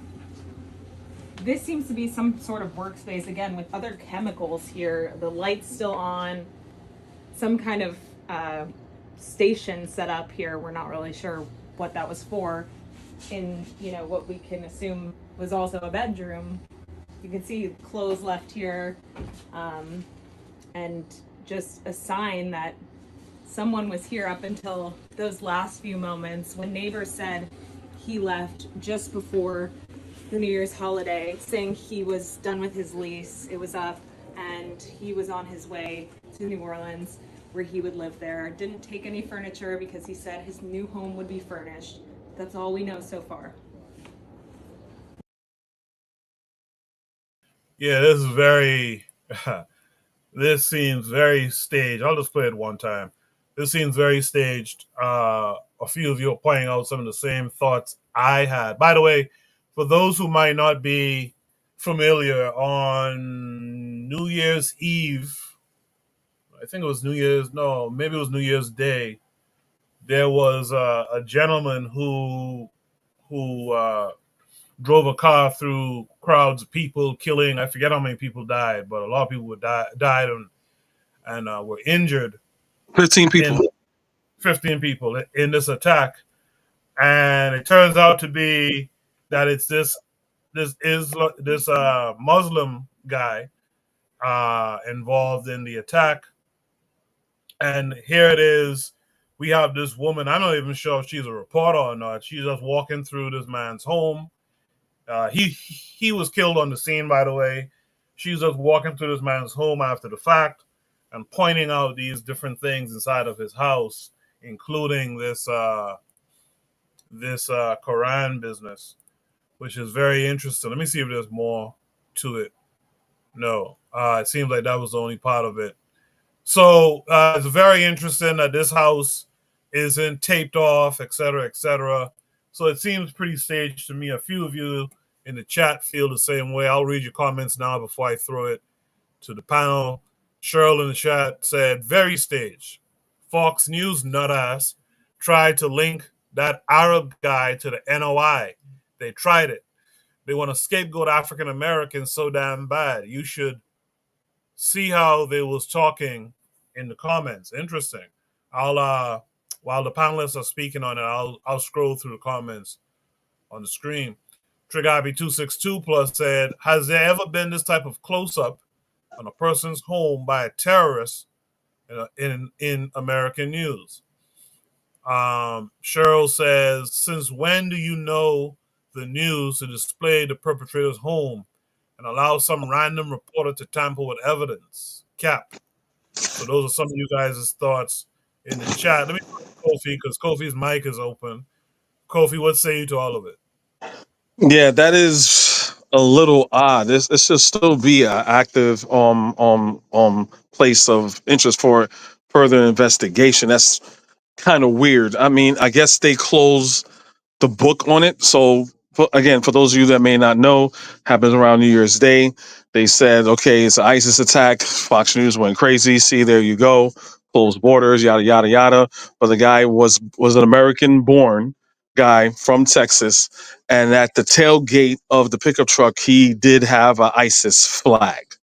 Right, so that was on the scene in New Orleans. He he killed 15 people with a white pickup truck. Right, so yeah, I do find this kind of odd that it's still a active scene of an investigation, and they got the Quran open, and well, he has the Bible, but don't worry about that. He has a bunch of whole other Quranic literature and things like that. So to me, there was just further, I mean, rightfully so, demonizing the guy, you know. But at the same time, it's no big surprise to me, you know, saying that he will have that. But it is odd that she's in there and you don't know if she's a reporter or not. That's weird. To me, that's a little weird. Unless again, they just shut and close the whole case and everything, but it's still his home. I'm pretty sure they still have to do more investigation, but I don't know. But I do find it odd. But that was the guy's MO. I also heard that he had issues. I heard he also wanted to like kill his family. I heard something like that. He wanted to kill his family. You know, he was a religious, nut, and he was just a very unhinged person. But it undermines Fox News' whole narrative of you know of no the whole border thing. So it kind of played into their narrative a little bit, but at the same time, going a little off topic. They had the whole thing that happened with the guy in Vegas with the whole Tesla thing, Trump supporter that blew himself up in a Tesla vehicle over there in Trump Palace or whatever in Las Vegas. So when you listen to Fox News, you know, one is, yeah, I told you so. The other is, yeah, don't bother about that. But yeah, but I do find it odd that she's just all over the goddamn place. That's weird. So I pretty much ended there. Appreciate that, Kofi. Anthony, like I said earlier, let's just leave it in the chat for this week. We'll try to troubleshoot it and have it fixed by next week. Oni, what are your thoughts on this, man? Does this seem staged to anyone else like you? Yeah. Did she introduce who she was? I mean, I don't. I mean, I don't know. Like, if the case is closed, um, then I can see some random person just walking into a random house. Because I don't think she's even affiliated with the news station. It just seems like, you know, a random blogger, you know, like one of those pranksters, one of those content creators, uh, just saw that the house was empty and untaped off, and there was no. Because usually you'd have like a police escort or something. So if you were just walking through an active crime zone, so yeah, it does seem like I don't know what's going on because I didn't even hear about this terrorist attack honestly, but I don't know. It seems like a random person, but here's the thing: it's like you're not showing us anything that like you wouldn't be showing us anything if you're not one of the first people to walk in. You know, if you're walking in, like if you were like had a police cam and you just broke down the door, then yeah, maybe what you're showing is believable. Maybe that's how he left the place. Um, but if you you know, if you're following up on, you know, like a week later and the door is open and anybody can walk in apparently, like you're just showing us what somebody before you wanted us to see, you know. So and another thing about it is that the woman, as she's walking through, clearly shows us that this is not her first take, you know, because honestly, if I was walking through a house, I wouldn't know where everything was, you know, a priori. You know what I mean? So she knows where the bedroom is. She knows where the desks are. She knows where the clothes are before she even sees the bedroom, before she even sees the desk, before she even sees the clothes. So, yeah, this is like it's just not reliable evidence for anything because one, it's not a first take, and two, it's a week later, and three, the door is apparently open. You know what I mean? Like, and one of the things that we probably should notice is that this is what white people do. You know, this is what grave robbers do. You know, they see somebody's died. You know, it's like you see a tombstone or something like that. You see somebody's died, then you walk up in their place and you just do whatever you want. You know, now we don't know if she took anything. Um, we don't know, right? She didn't record that, but yeah, like they just walk up in a place and do whatever. So yeah, I don't really know this story, but obviously this is not like like nobody should take this kind of evidence. Nobody should take this as evidence because clearly, you know, there was another people already there who, you know, if one of the more damning things was that he left a page open in the Quran dealing with martyrdom, like you don't know if he left that. You just know that when you just know that when she started recording, somebody turned it to that page or something turned it to that page. We don't actually know if it was the FBI. We don't know if it was her. We don't know if it was her camera crew. We just don't know, and that's all. I appreciate that, Oni. In the chat, Cheryl says they keep emphasizing he was American born in Houston and a veteran. They want the public to believe he was American without saying it. She goes on to say, if this isn't a false flag, I don't know what is. Then she says, he is what we call a sleeper cell.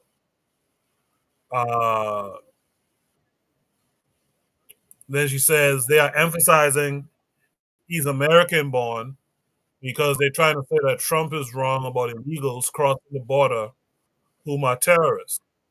Hold on. Then she says, but we all know America's national security has been compromised severely since I guess compromised severely since Biden took office. Liberal news doesn't want Trump to be right. That's the bottom line. Lastly, Cheryl says sleeper cells are individuals whom come across the border illegally to have their child so their child can be considered a legal immigrant. This guy's family in particular slipped through the cracks. So that's some other information coming from Cheryl in the chat. I appreciate that. With that said, Buana, what are your thoughts on all of it? No, this is clearly a stage thing. This is a trick of the mind, a trick of the mind. And what I mean by that is, Oni is right. First of all, who tell you that this was the terrorist apartment? Did you know how the terrorist apartment, the so-called terrorist apartment, looked before he committed the act? She just says it is. So people are supposed to believe her. You know what I mean? This could be her boyfriend's apartment. What's to tell you there's a difference between how this apartment looks, or her boyfriend's apartment, or some random Muslim person who owns an apartment? You don't know who apartment this is. Then she shows some documents and papers that she's telling you what papers. You don't know. First of all, I've never seen an interview or a news personality even dressed like this, in tights and shit like that. But she hasn't even declared who she is. Who is she? Who is she? She just a random person making a random video showing you a different parts of the apartment who she claims that this is a terrorist apartment, and then she shows the open Quran. This is for clicks and likes.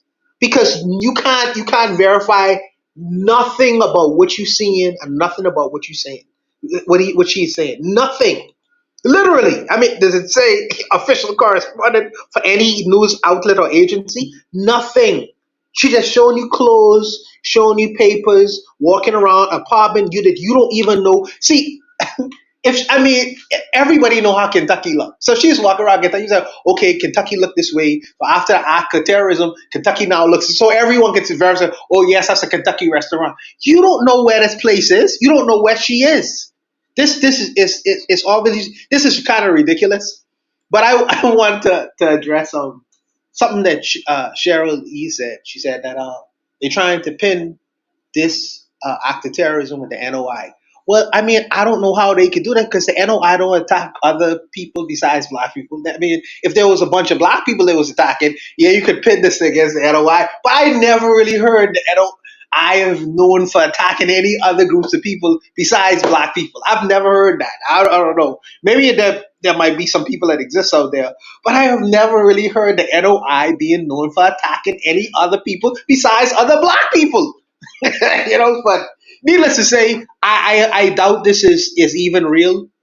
And if it is, she's very poor about disclosing who she is. All I am seeing is a cameraman. All I am seeing is a random person walking around an apartment. I don't know whose apartment this is. I don't know whose address this is. I mean, there's so many different questions. The door is closed to bring some legitimacy to what I'm seeing. But you're not telling me anything verifiable. It's almost like Tariq does it a lot. I remember when he was trying to be emphatic about something or make people believe what he was saying. So what he did was wearing glasses. He was wearing glasses that day. He does this from time to time. It's a prop. It's a form of propaganda that people use from time to time. So the camera lies. They're not really disclosing, especially if you wanted to believe that a person is an authority figure, or if you want to take what someone is saying, they use props. But this particular thing is unbelievable because I don't know who this person is. I don't know which apartment she is in. She's showing me some papers. I don't see what's on the papers itself. I really don't. It's to me, it's staged. So I'll leave it there, Coco.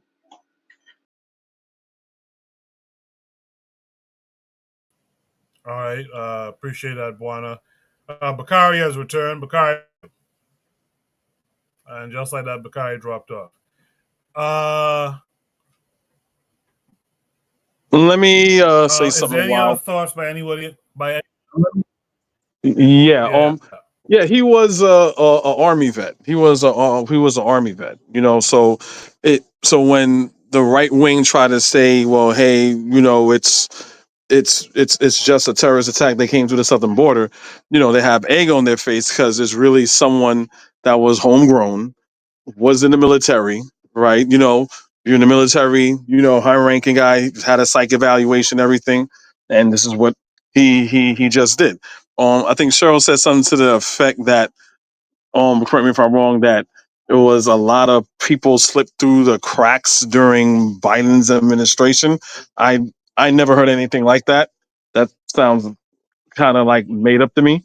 But this was a guy. To me, this should be something that we should look at everybody. Look, there's even white terrorists. Now that Trump's coming into office, he already tried to, when his last term, he already was defunding on the FBI doing on white terrorism. He's already done that. So there's terrorists of every stripe. You gotta understand, America is a melting pot. So yes, you're gonna have a lot of people come through the cracks. You're gonna have a lot of white supremacist extremists. You're gonna have a lot of Islamic supremacists. That's just a thing that's gonna happen, and they slide under the cracks. But in this administration now, we're going to see what happened. Ancestors forbid, but we're going to see what's going to happen right now. This guy slid under the radar, and it just is what it is. And we're just going to see how the rest of the year turns out. That's it. Appreciate that, Kofi. Let's see if Bakari can be heard this time. Bakari, you there?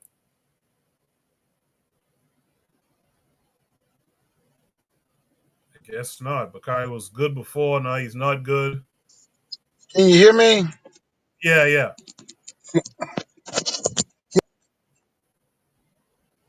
Yeah, we can hear you. Okay. I had to run out, so I'm not on my computer. I'm on my phone. But y'all can't hear me, right? Yes, I ain't sir. gonna be on here. Can you hear me? Yes, sir. I guess you can't hear me no more. Oh my Brother Bakari, we can hear you, bro. We can hear you.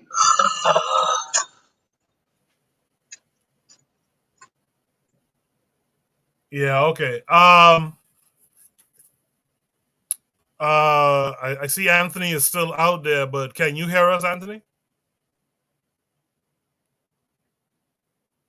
No, it doesn't seem so. So we'll just rock it with what we have here. Yeah. Okay. Yeah. Yeah, go ahead. No, Go ahead. I just wanted to clear up something I said earlier on the NOI only attacking black people. The reason why I say that is because, first of all, the issue of Malcolm X, and then you have the Hanafi murders. Look that up. And then there's a curious thing that happens within our circles that whenever you are critical of the NOI, people always say, "Be careful what you say." Oh, you better watch what you say in case this Fruit of Islam group of people about to pull you off the street and beat you up. I've never really seen that when white folks are critical of the Nation of Islam. No one ever says, "Be careful what you say," because some Fruit of Islam or Islamic group, be careful talking about Louis Farrakhan or I can't remember the leader of that organization now, the real leader. Everyone have to walk on toes when it's being critical of these people because it's like the backlash was gonna happen. You can hear us? Oh, go ahead, brother. I can let you go because you can hear us now. Go ahead, bro. Go ahead, rock out because I can hear you. Yes. Okay, hey, I'm sorry for interrupting you, brother. I'm sorry. But Don't sweat. I Don't was trying sweat. to get out. Go ahead, bro. Yeah. Yeah, I was trying to see if y'all heard me, man, because I've been trying ever since. But yeah, Coco. To me, this thing seems like some stage. You know, I mean, I can't plant my flag on that, but it seems like it's some stage kind of thing. You know what I'm saying? So I mean, I pretty much agree with all the other brothers, man. And I'll leave it at that, man, because I'm sorry, I didn't mean to interrupt Warner. All right, appreciate that. Why don't finish your thought? No. I just was clearing up. Somebody's cut. Coco, mute me. I can't do it. If I do it here, I'm gonna mess my thing up. Mute me. All right. No. I was just clearing something up that it said that and that's the only reason I kind of like made that side comment. But it just sometimes it seems to me that But needless to say, Shirley, you said let's not get off topic. I won't get off topic, sister. I'll continue and I'll leave it alone. I'll leave it alone. All right. So I was really hoping Black Steel would have returned by now to give his overall thoughts on this. But I agree with everything everyone else had to say. Pretty much, it seems staged. You never know if she works for one of these small right wing news outfits, and that's why it seems kind of thrown together, not quite professional, etc. But the whole idea that the government would identify this guy as the one who carried out this attack, would have ransacked his house, ransacked it, documented what was there, and then just kind of walk away and allow any and everyone to just walk in seems insane to me. And it seems, if it were the case, just if, and either way, it's probably her and whoever she's working with, their propaganda outfit. They're trying to put this on Muslims, and pretty much what Cheryl was saying, that they're trying to blame this on black Muslims, homegrown, so to speak, and trying to create a narrative off of that. So I would say it's staged and kind of poorly staged too. In the chat, Bakari says, if it's staged, I won't say it. I'm rocking with a black man fought back. So that's Bakari's take. You guys can comment on that take. Cheryl says, also the news has so many pictures of the guy trying to darken his skin complexion to confuse the public. They are clearly disingenuous and tried to use us as a scapegoat. So that's two thoughts there. Just quickly before we move on, what are you guys' thoughts on what Bakari said and what Cheryl is saying in this comment right here? Anyone could respond.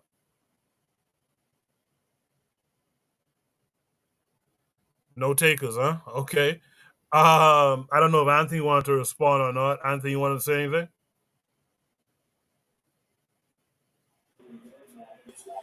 Yeah, can you hear me, Coco? Yeah, go ahead. Yeah, yeah. I mean,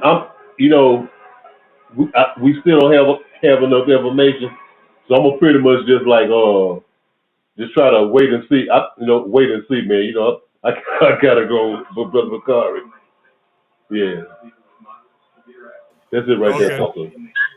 Hey, Coco, remember, Coco, when you wanna speak to me, unmute me. All right. Someone want to say something? Was that only? Yeah. I was gonna say I don't really know the story. So they're saying that he darkened his skin to look black. Is that the No, claim? Cheryl is saying that in the news reporting, them showing his image, they were playing little games with the filters, like making him look darker than what he is, this, that, and the other, just to make him seem like he's a black man.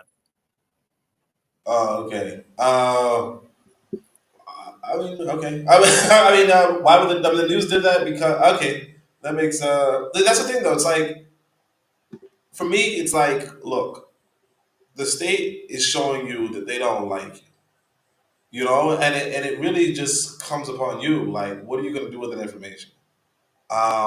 And that's the thing. It's like, you know, I say people are motivated by consequences. You know, consequences can be rewards and punishments, right? That's how people act. People act based off of, well, what is the consequence of this? You know, I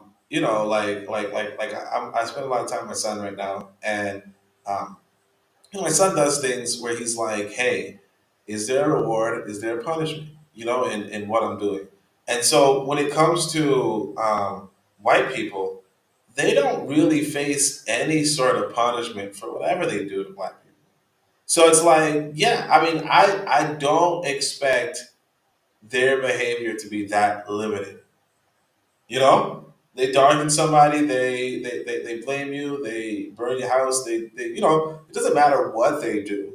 What consequence are you giving them? You know, it's like my son, uh, he wants I have he has a phone, right? So he can contact his mother and all that stuff. But sometimes he just does bull crap on his phone. And sometimes, I could see him walk into my office where his phone is, put the phone behind his back and walk out like I can't see him. But it's like, why is he doing that? Because he figures, hey, the consequences are light, the reward is big. With regard to this story, like there's probably good reward in blaming black folk. There's a lot more white people going to tune in. Because you think about it, like a white terrorist event happens, white people don't care. They don't want to see that shit on TV. I used to. In fact, there was this guy a long time ago. He had like a WordPress, a blog site, and he would just every day post the small stories most of us don't know about. The stories of white folk with pedophilia, the stories of white folk with animalia. So, every day in America, there's a story of a white guy sleeping with a pig. There's a story of a white man sleeping with a child. There's a story of a white man with a hard drive full of things. Every day, but they don't play that on Fox News because there's no reward for it. There's punishment for that. It's news. It's big. We talk about, the nurse who harms the black children. That's big because you're harming black infants. There are white people who are having sex with white infants or black infants or what have you. Nobody cares. Not that nobody cares. Sorry, it's not national headline because there's like the consequences for that is not there. So it's like, yeah, white people are going to uh, let's say demonize you as a black person, mostly because there's money to be made in demonizing black people, and they're not going to demonize white people mostly because there's not money in demonizing white people. And that's what it is, and there's no consequence. There's just no consequence. In the chat, Cheryl says it matters. The consequence is that you aren't gonna just let them rock with that. No, we got to stand on our square like all other groups do. Only you want to speak to that real quick? Yeah, I wish that we as a people stood on a square. Marcus Garvey did say, "Hey, look, if there's negative propaganda out there, you counter it." But the reality is this: Black folk are not countering the negative propaganda. And a lot of times, what countering the negative propaganda means is cutting a check, is putting a check, in the hands of somebody who can attack that propaganda. Generally speaking, we're not actively financing organizations. Like we're not actively. That's it. Period. We're just generally speaking, we're just not doing it. And the organizations that we do finance, they're not active in that sphere. So it's just a matter of I wish we had those consequences on white people, but white people doing this don't feel these consequences. So whereas in small black circles you might hear black people saying, hey, you know what, we should do XYZ, right? The white people who are doing things, they don't feel like they don't feel threatened by black people. you know so Cheryl said this happens because black people as a collective don't stand together. We make excuses that we're all human, blah, blah, blah. Exactly. So these white people who are doing this stuff, they know that, oh, black people don't stand together. They make excuses that we're all humans. Let's keep profiting off of them. Because, and we have to remember, white people brought us to the Americas in order to profit us. The zoo animal is in the zoo in order to profit the zookeeper. That's it. And until the zoo animal makes it unprofitable, until black people make it unprofitable, the reality is that white folk are just going to continue to profit off of us, and that's it. And there's a lot of profit to be made off of scapegoating black people. Appreciate that, Oni. Let's see if Brother Bakari can be heard this time around. Brother Bakari, are you there? Yep. Can you hear me? Yes, sir. I'm back. I made it back to my computer. Look, I agree with what Oni just said about it's money and scapegoating black people, right? White people can make money. But let's not get it twisted. Whenever it seemed like, I don't know, because the guy just looked like a black dude, or he just sound like and looked like African American to me, the guy I saw. I didn't get a chance to see this woman right here. You understand what I'm saying? What y'all calling fake. So I'm not even paying attention to her. That wench don't even matter to me. But what matters to me is every time it seems like a black person gonna stand up, you have a lot of different black people come up with a whole lot of excuses, man. Like, just go back to the NFAC. How many black people talk negative about them? So now you see this black person. I don't know what the brother did, but I can tell you this. If the brother did something, trying to fight back, I'm gonna rock with that brother. Just like Gavin, what his name was in Louisiana, was it Gavin Long? I get names mixed up sometime. Who went down there at the police. Then you had the brother in Texas. Every time it's something. And then I'm gonna tell you something. And another reason that we are, and I noticed that you're reading a lot of Cheryl comments, right? But and I don't know who Cheryl is, and I ain't trying to be disrespectful to nobody. But the first thing that I heard you read about what Cheryl said was the first thing she did was she started caping for Donald Trump through this process. It's the liberal media trying to make Donald Trump look bad, even though Biden let this. Like, how in the hell this get to black people who claiming they trying to fight white supremacy? That's what they claim, whatever that is. But always siding with the people that won't spit on you if you on fire. Caping for somebody who can grab a mic and talk about how they want to hurt black. This is why I've been by myself. This is why I don't hardly I come around, I listen. But this is why, and I'm just being honest, because for me, it's hard for me to tolerate. Because I know people personally that put their life on the line, fighting against people like the person that a lot of black people been caping for. And it's hard for me. And that's is why I do things. I like, you know what? I got me and my crew. It's a few of us. If anything jump off, we got more than 100 guns. We got enough food where we can last a few years. We got some protection.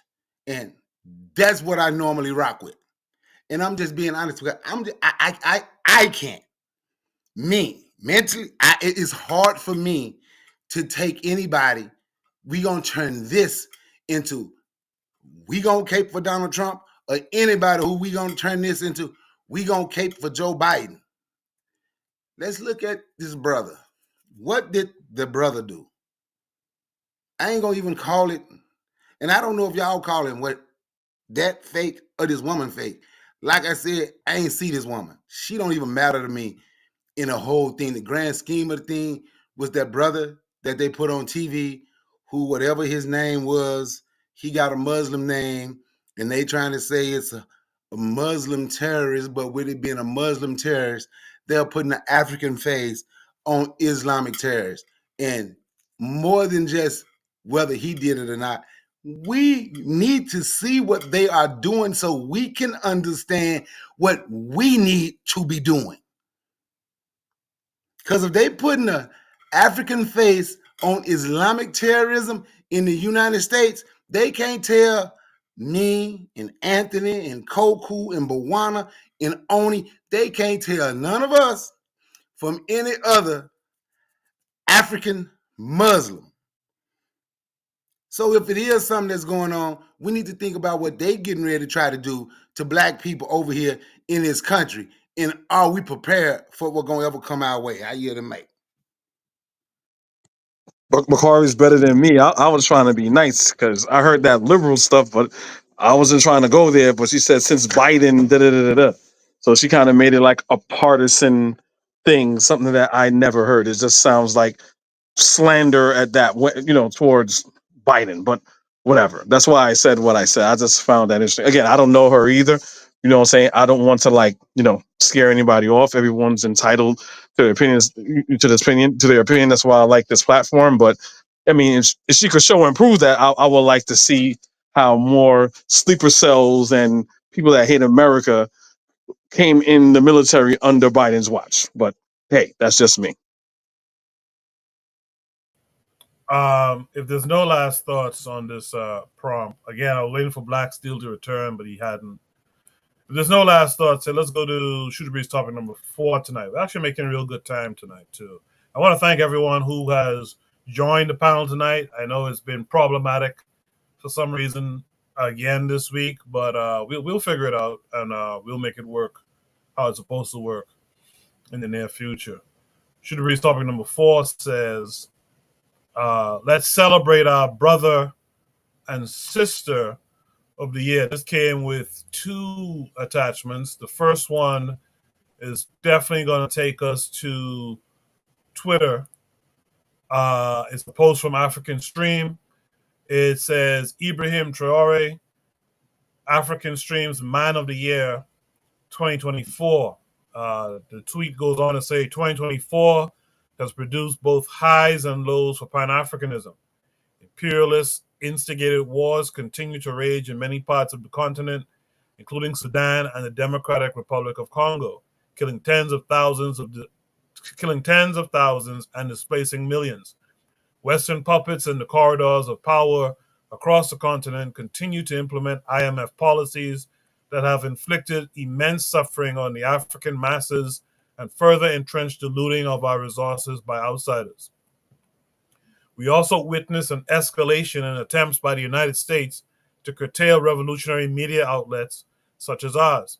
However, it was not all doom and gloom. The Sahel trio of nations, Burkina, Mali, and Niger, aka the Alliance of Sahel States, the AES, have throughout the year given the continent collective pride and hope that the Pan-African dream is within reach. They have taken more steps to assert their sovereignty in both the political and economic realms. The 3 countries' leaders have shown that despite the West's sustained assault on the continent, our spirit of resistance as Africans remains resolute. Without a doubt, they tower above other African leaders right now. And with the triad, Burkina Faso's president, Ibrahim Traore, shines brightest. While the achievements of the Sahel have been a collective effort, Traore's speeches and charisma have inspired Africans on the continent and beyond. For example, in this clip, recorded during a meeting of AES leaders in the Nigerian capital, Niamey, on the 6th of July, Traore denounces Western imperialism and the African leaders acting as its lackeys on our continent.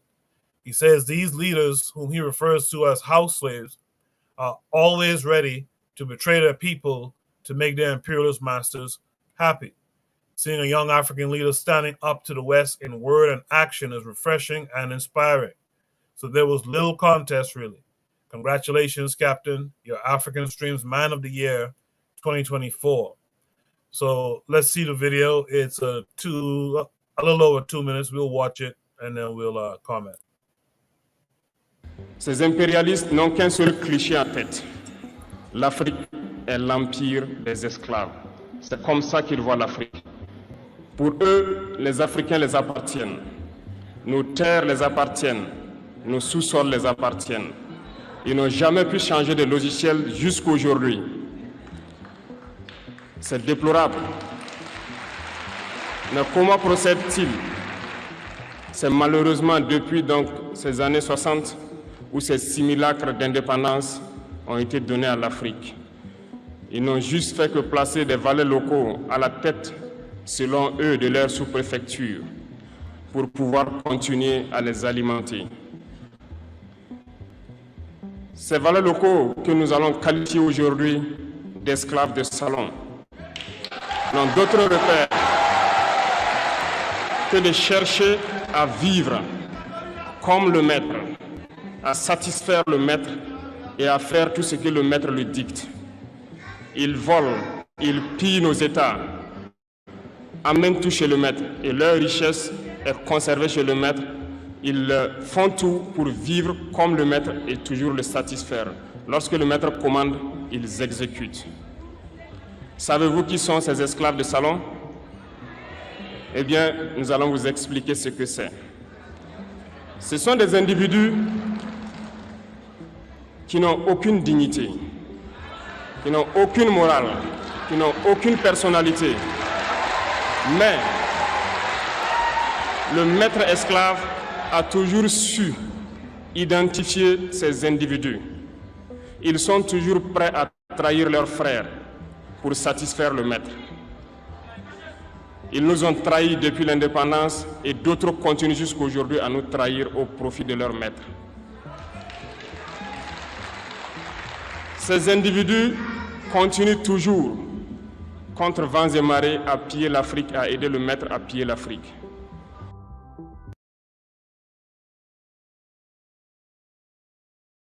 So again, should be talking before said, let's celebrate our brother and sister of the year. So that was our brother. Let's celebrate our sister. This takes us also to Twitter. And another tweet from African Stream says, Lama Jamus. If I'm pronouncing that wrong and you know the correct pronunciation, let me know. But Lama Jamus, African Stream Sister of the Year 2024. Our Sister of the Year recognition goes to Gaza's 10-year-old Afro-Palestinian journalist, Lama Abu Jamus. Lama, the youngest reporter from Gaza, has grabbed the attention of millions of social media users around the world with her powerful documentation of the life of Palestinians in the Gaza Strip, which has been under siege by Israel's occupation forces since the 7th of October 2023 and has displaced her family and killed many of her relatives. Speaking with Palestine Chronicle, Lama says she is passionate about journalism because she wants the world to hear the voices of the children of Palestine. In a just world, talented kids like Lama would document heartwarming stories and images of happy and fun times. But unfortunately, she and many children like her are living through daily realities of incomprehensible violence. I have much respect for this young sister, for her bravery, and may she grow up to live and continue her work as a journalist in Palestine, free from occupation, settler colonialism, and apartheid. There's a video attached. We'll just check it out.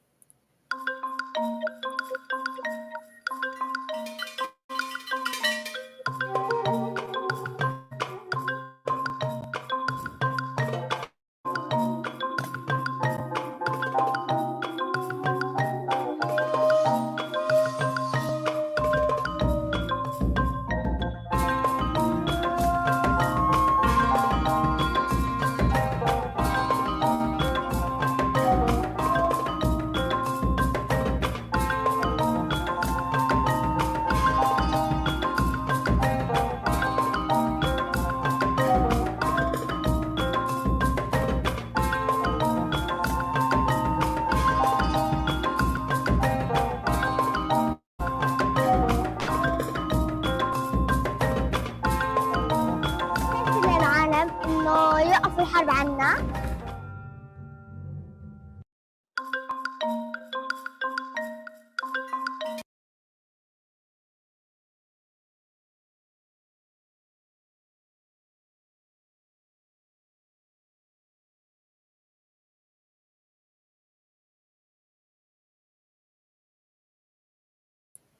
Sorry, I was talking unmuted, damn it. So that's our brother and sister of the year for 2024 from African Stream. I'll be curious to see what you guys in the chat have to say about it. But let me hear from my panelists first. Let me start with Oni. Oni, what do you have to say about what you just saw? Well, I mean, obviously, I agree with the brother of the year, but I'm kind of shocked that a 10-year-old girl would be the sister of the year. Like for me, that would be embarrassing. I mean, obviously, she's doing something interesting. But I mean, if you're gonna say for the whole year, the most impressive sister was, 10-year-old, that's kind of like a slap in the face. Now, I was kind of wondering who the sister of the year was going to be. Um, yeah, I was kind of wondering that. I did not expect, like a 10-year-old who's active for a week. Like I did not expect that. So that was kind of like I feel like that's kind of I don't know if women feel insulted about that, but I feel like if we were a man, if we were like, yo, the man of the year is this little boy, like the person who beat out every other man in the country was, a 10-year-old boy, I'd be like, what? Like, I mean, and it really depends on if like this was 10-year-old boy was like a physicist or something. like maybe I'd be like, okay, I get it. He's a physicist, but it didn't seem like this child was a physicist. So that was a little shocking. But yeah, definitely Ibrahim Traore is definitely the man of the year. Like without a doubt, this is this is that guy. As far as the young sister was concerned, that's brave. What sucks is this. If we're being realistic, Israel has plans to kill her. Okay, that's the sad part about it. Now granted, Israel has plans to kill a lot of people. You know what I'm saying? So it's not like she's the only one. But the fact that she's a 10-year-old girl and the fact that she's a journalist, and she's only been active for a week. Or since the post, I guess. But yeah, it's just kind of sad to see that this is the last moments of this little girl's life, possibly. I don't know, but the situation that the Palestinians are going through is pretty one-sided, and it's pretty like we talk about America being a terrorist state, and it is, but Israel's another one. So and like that's like without a doubt. Yeah, I mean, it's kind of tragic for the sis. Uh, I definitely do. I mean, I don't know if I would put my child in that kind of risk, even if they wanted that kind of risk. But of course, the whole Palestinian situation is a huge risk in and of itself. Um, Even so, yeah, I would just say, praises to Traore, praise the sister. But I kind of wish. Well, I don't know. I don't know how to feel about there not being another sister who was highlighted for the year. But that's just the situation we find ourselves in. Because Traore, for what it's worth, is a very rare individual. Not too many African leaders are standing up like he is, and that receives its commendation for what it's worth. I see Trigger talking about it's like what Slank and them were saying, and I think that needs to be addressed, but maybe we could address that later. But that's it. Unless you want us to address it now, but I think we should. We can. Well, we can address it after. Yeah, I'll do it as a follow up. Once I read the comments, I'll do it as a follow up. For now, though, let me hear from Anthony next. Anthony, what are your thoughts on should it be something before? Let's celebrate our brother and sister of the year. Yeah, okay. You hear me, Coco? Yes, sir. Yes, sir. Okay. All right. First, okay, let's address the brother of the year. Okay. Brother Ibrahim Traore. Yes. He's one of my heroes. Yes, and he definitely deserves it. He, along with Assimi Goita and President Chiani in Niger, they deserve it 100%. For everything that they're doing. And because like Oni said, no other African leaders, and not only just African leaders on the continent, but African leaders worldwide are doing what he's doing. You know, I mean, yeah, we have our sister in Barbados. You know, she says a lot of things, you know, and and for whatever you think about her, about Sister Monley, man. You know, I mean, I have big respect for her, and I don't. I mean, it's some things you say that kind of make me scratch my head, but I mean, but for the most part, I have big respect for her. But yeah, it's definitely the brothers in the Sahel state, and I want to say something real quick. Now, y'all know that our brother Ibrahim Traore went to Ghana. He just went to Ghana, on a I guess agreement, President Mahama, becoming the new president. He went there to greet him and everything. But I'm saying we got to be careful about this right here. We got to be real careful about this because I'm like, okay, now remember the previous government in Ghana, Nana Akufo-Addo, his government, they remember they brought the brother from Senegal to come there. He came there and he met with the Ghanaian president, and they sent him to try to go and talk to the brothers in the Sahel states. You know what I'm saying? To try to bring them back in the fold. Now, if you remember, John Mahama, I remember when he became see, this is not his first time being president. He was president after Jerry Rawlings, when Jerry Rawlings had stepped down. And I think it was right in 2001. But he stepped in, and see, Mahama was the ECOWAS guy. He was the ECOWAS guy. He was the representative for ECOWAS. And I think that we need to keep our eyes open. I think, this is my opinion, nothing else, my opinion, that John Mahama, I think, in my opinion, John Mahama is the guy who's working for the West to try to bring Traore them back. But you seen when Traore came, how the people gave him the hero's welcome. This ain't how the people of Ghana, they believe in Traore and his message, in the brothers in the Sahel states.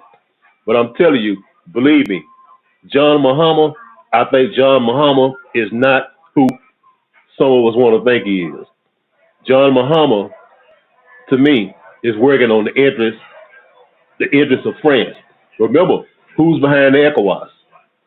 France is behind ECOWAS. The West is behind ECOWAS. They're trying to get him back in the fold, and I don't think it's going to work.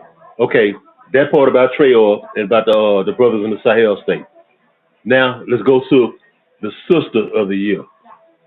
Okay, much respect, to the platform that highlighted this, but when you want to pick a Palestinian young lady, and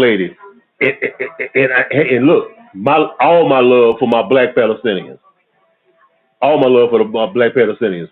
But look here, all y'all, look, Koku, Buana, Oni, all y'all know, this is some propaganda shit to put a black face on the Palestinian thing, to appeal to Africans and to African people worldwide. You know what I'm saying? How you gonna lay there and pick a 10-year-old Palestinian girl and bless her soul? You know what I'm saying? Bless her heart. When you had the sister in Kenya, there was a sister who was kind of lead in the forefront of the movement in Kenya against the Kenyan government, against Ruto them, when they was playing all of the bullshit they was doing against Kenya, when they had that austerity thing, where they're gonna have to tighten down and raise taxes and all this shit against Kenyan people.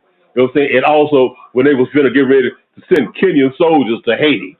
This sister who was in the forefront, I can't recall her name right now. I had it because I did a post on her, a while back.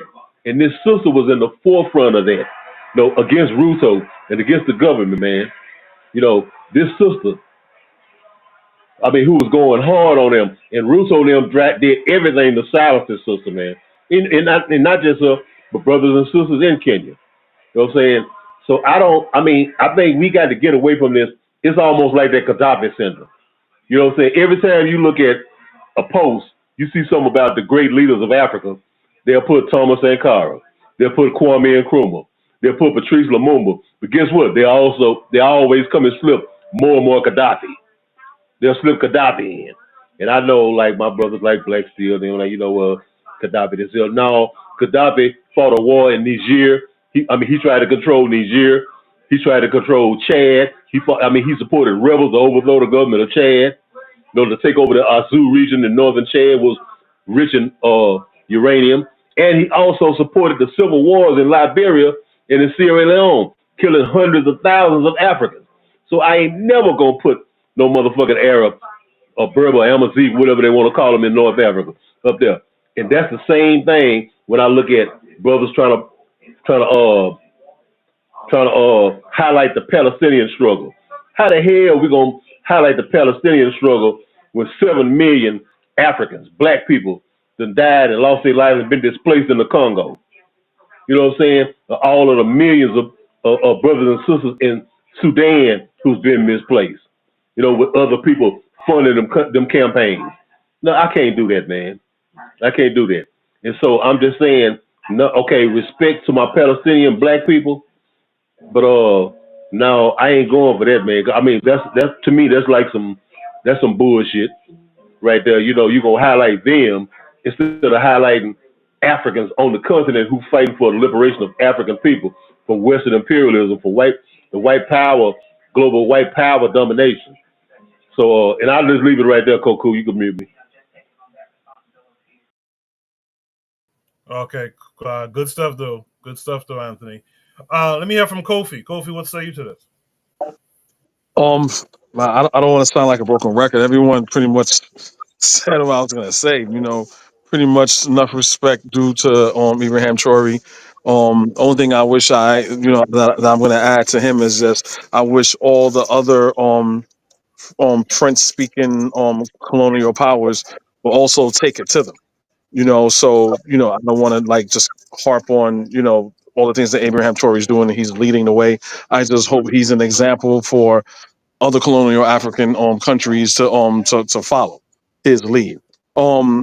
Again, with come to the Palestinian 10-year girl, that is something that's commended, but I kind of found it hard to believe out of this whole year, out of all of the African world on the continent in the diaspora, only shining female, African female, is a Palestinian woman. If a little girl is like, that was a little hard pill to swallow. And if they're nominating her, the thing we have to be concerned about, our African brothers and sisters on the continent, is that, especially take like South Africa. South Africa has their own issues they have to deal with the Dutch there and the white people there. But they went to the UN saying, we're going to say that Israel's committing genocide, right? Because they have a source, they have a soft spot for what's going on there. As African people, we have a soft spot for, for people that's going through the same thing that we're going through. When it comes to the people who nominate them, you have to see they probably have a soft spot for them because it's a black girl. At the same time, it could be they could be, I don't know who's in charge of the nomination, but maybe it's that's the Islamic State, right? And as a black Muslim, that's black. You know what? She's fighting a good fight. I'm gonna make her. I'm gonna make her. African Woman of the Year. To me, it could be that, because when you talk to people on the continent, sometimes you know they'll put certain things priorities before themselves. And when we're talking about people that may be Muslim, we have to do that. Like a real quick story here. There was this guy that I buy, street vendor, Senegalese guy, Wolof guy, right? I met him during Ramadan one time, and real cool guy. And I asked him a question. I was like, do you see, because he's talking about Ramadan and how he has to dress. He usually dressed in his Western clothing and he was all dressed up in his quote unquote Muslim garb or whatever. And I asked him a question. I was like, do you see yourself as a Muslim man or a Wolof man? And he looked at me like I just grew two heads and was throwing up rainbows. The look on his face, and he did not give me a straight answer. And I was like, wow, that's the problem we have. That is a big problem that we have, because Islam don't care about. So after all is said and done, maybe the Palestinian people there are nice, wonderful people, but history has taught us when they're high on the hog, and we want to be a part of their society, they don't reciprocate the same way. So even though my heart goes out to them as a human being, but when I look at my African self and see what they have done to us historically, I build a wall around it. So that's pretty much all I got to say to that.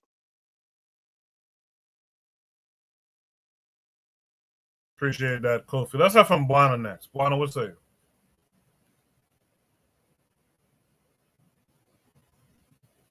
Buana, you're muted if you're talking. Yeah, for me, I don't, me particular, I don't like to get into the personality thing because people die, okay, and sometimes black people, I think that we have a messiah complex, and we get into these personalities, and if something was to happen to the personalities, it take the heart out of us.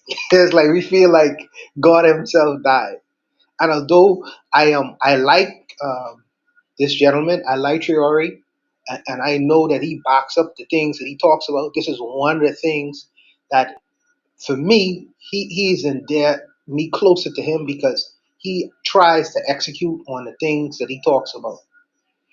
But I am more inclined to give the people of the Sahel states the people of the year, the group of people of the year, because if it wasn't for the people of Burkina Faso supporting Ibrahim Traore, there would be no Ibrahim Traore. So I don't necessarily like to get into personalities. I know that the African Stream has to have to do their platform the way they do their platform, but that's their opinion. I wouldn't do it like that. For me personally, I'll give the women and men, the people of the year, because they say, I think Burkina Faso is the land of upright people. This is how they define themselves, not necessarily as personalities. Now, great personalities come out of their country, but like I say, the people who are supporting Abraham Traore produce Abraham Traore. Because I don't know, there's several times that Traore has had attacks on his life. In fact, they was trying to bribe a lot of his security guards, millions of dollars. I think the last money amount was $5 million. Anthony could correct me if I'm wrong. And they didn't betray him. They didn't betray him, man. So that speaks a whole lot to the people and what they're inclined to. I have to give them a round of applause. If you speak to the typical Burkina Faso or listen to them talk right now, it's almost electric. They are in support of what's happening in the country right now, especially in the Saheli. The Sahelian states are on fire, man. But I don't want to get into the personalities without looking at the people in general and what creating that idea, to creating these kind and fostering these kinds of individuals in terms of leadership. Because but for them, there would be none of these people existed. None of these people existed. So they have the right spirit and they have the right idea, and that is spreading. And I think that is a good thing. Anthony is a historian, man. He's a historian par excellence. Because the fact about it is, I question the fact that African Stream is run primarily by a Kenyan. So, because I never knew about the woman he mentioned, but the fact that I'm sure they know about the woman he's mentioning. So why did you jump over the Kenyan sister who has been protesting against Ruto and all this good stuff and go to Palestine? I'm curious about that, especially the fact that you are a Kenyan. I don't know. And I try to cast no aspersions on the brothers. I try to cast it because I like African spirit. I like the fact that he's doing things. But I just curious the fact that he put that little bug in my head just now. The wheels turning. It's like, why would you jump over Kenya? You're a Kenyan. You probably know about this lady and you go to Palestine. I question that a little bit, but that's just my mind. But I would just congratulate and give the people of that area, the Sahelian states, in Mali, all these people who are in support of a certain kind of leadership. I give them big props and big respects to women and men of those countries. So I wouldn't necessarily would have done it like African Stream would have done it and individualize it. I want to get off to the Messiah thing and that one individual coming to save millions and millions of black people. Even though I like the particular gentleman, I hope he put things in place, sets a foundation in a way that even if that man doesn't exist anymore, the system that he'll put in place will still work as if he was there. So that's how I looking at things like right now. I looking at systems and not necessarily individuals. Individuals die. Individuals get murdered. Individuals get a shot to the head. What happens to the rest of the country after that happens? So that's what I'm looking at, and I feel like he is implementing these things with the support of the people around him. And I give him credit and much respect for the women and men of that particular area for supporting him and what he is trying to do. But I'll leave it there.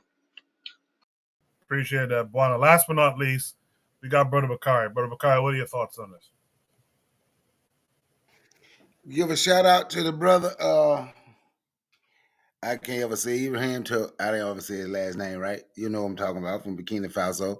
I didn't know about the little girl from Palestine. She's 10, I guess. That's why they put her out there. But I also agree with what Anthony said. They're trying to put a black face on that Palestine thing so we can stay focused more on what's going on in Palestine than anything that's going on in the black world. Because still to this day, I haven't heard any black people say free Papua New Guinea ever. Still, haven't heard nobody say that. But so African Stream, so they only choose people from they only choose the Africans from the continent. Nobody from the diaspora could be considered the man or the woman of the year. I'm just asking because I would say Jasmine Crockett, the woman of the year. But hey, I wasn't on there choosing. But the man of the year, most definitely Toure and what he's doing. The brother need to be protected. I hope he's getting his military together and stop trying to think some people from Europe, even though they're Eastern European, is going to help them. I hope the Sahel is getting their military together and is preparing. I hope because he's doing great things over there, and I just hope they start building some of their own military things because they're going to need it. The continent of Africa is going to need it, and the diaspora is going to need it as well. So shout out to both of them, I guess, but most definitely the brother from Burkina Faso. Appreciate that, Brother Bakari. I think Anthony wanted to add something. Go ahead, Anthony. Yeah, and shout out to Brother Bakari, man. Hey, Bakari, I was trying to holler at you when you was on HBCU Overdrive the other night, but you ain't holler at me though. I tried to holler at you. I ain't see you. I did. I was in the chat. I said shout out to Brother Bakari. You should have came up there, man. You should have came up on that.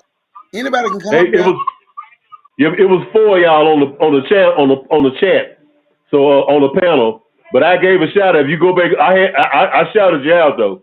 But when I'm Mr. Ford them up there that night. When y'all was talking about I think who y'all was talking about somebody about the new coach coming to I'm trying to who y'all was talking about. John Jackson going to Delaware State. Yeah. Yeah, okay. But anyway, I want to say to your point where you talked about Papua New Guinea. You know, me and the brother, we did a podcast about it. No, I was on his podcast, and anyway, you know, like we giving our support to Benny Weiner. Now, Benny Weiner is the recognized leader of the West Papua movement. Is that the one that got? Let me ask you before you continue. Is that the one they ran from over there? They ended up going to London and going to the Gambia. Yeah. Okay. And he did, he did the Senegalese government, the previous Senegalese government, they had invited him there and he had made a speech. You know, he's putting out, the struggles and everything that they're going through in West Papua. But I got a brother, and I'm gonna send the info to Bakari that me and him, he's from Papua New Guinea. And me and him, we be working together doing some stuff. I was on his podcast. So yeah, and this actually, the group African Stream, it was some months ago, they did a thing, a set on Papua New Guinea. Oh, for real? No, they did one.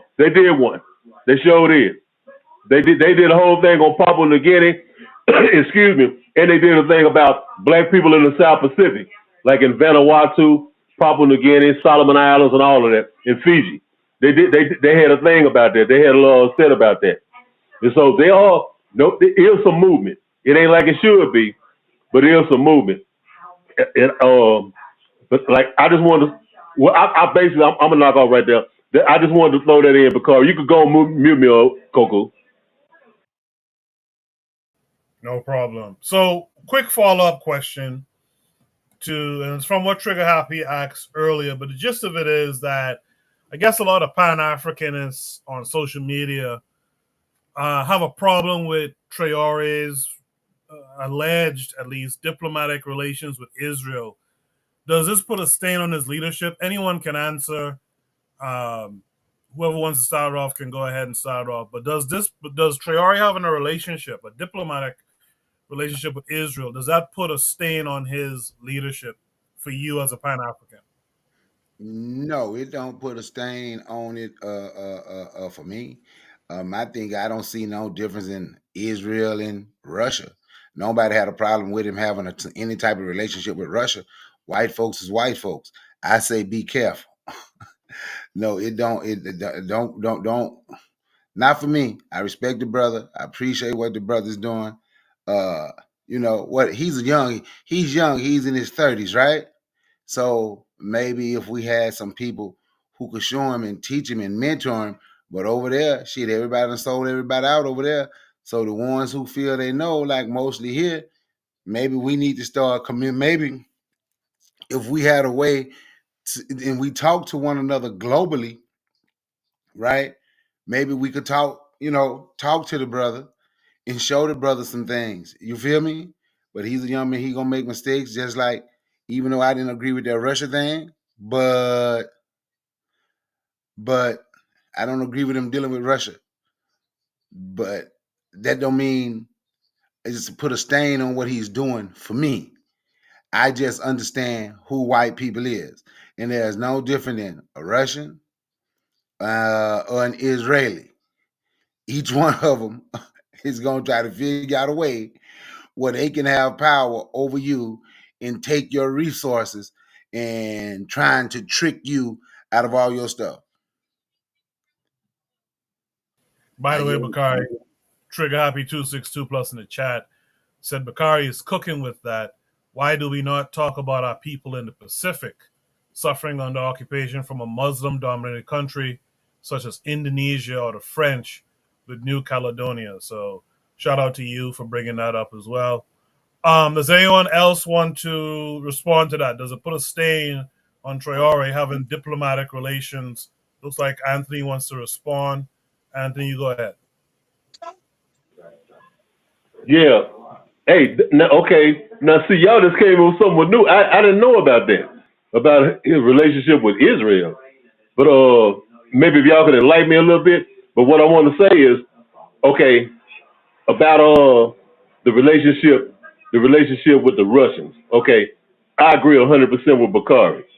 Look here. Okay, you doing what you're doing. They working hand in hand on certain things. Okay, now things that are benefiting the people of Burkina Faso. Okay, and of course with that comes, ain't nobody doing nothing for free. So the Russians, they benefiting from it too. But I want to say this here. This is what I want to say, and it's not aimed at nobody. But what I want to say is, Bakari. Okay, check this out, Bakari. I'm calling Bakari because I remember a post that we did. So, but it's not coming at my brother Bakari. But I'm just asking a question to Bakari and to all the brothers. Now, remember, Bakari, I think it might have been a year or two ago.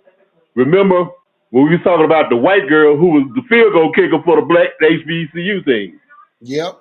And we was talking about how her being there and how the money that got bought to the school. You know what I'm saying, Bakari? Okay, Now look here. Now check it out. Just listen to me.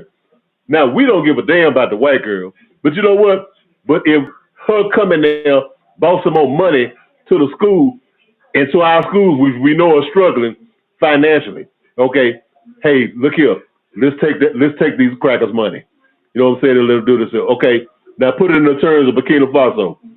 We hoping that Brother Trail is saying, you know what? Okay, I'm looking at what I'm up against. Now I'm up against the French. I'm up against the British. I'm against Western Europe, America, all these other honkies. Okay, now here you go. You got these other honkies over here in Eastern Europe. No, the Russians.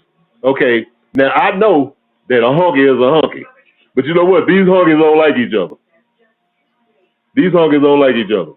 So you know what? I'm gonna lay there. Let me see if I can work. Cause you know what?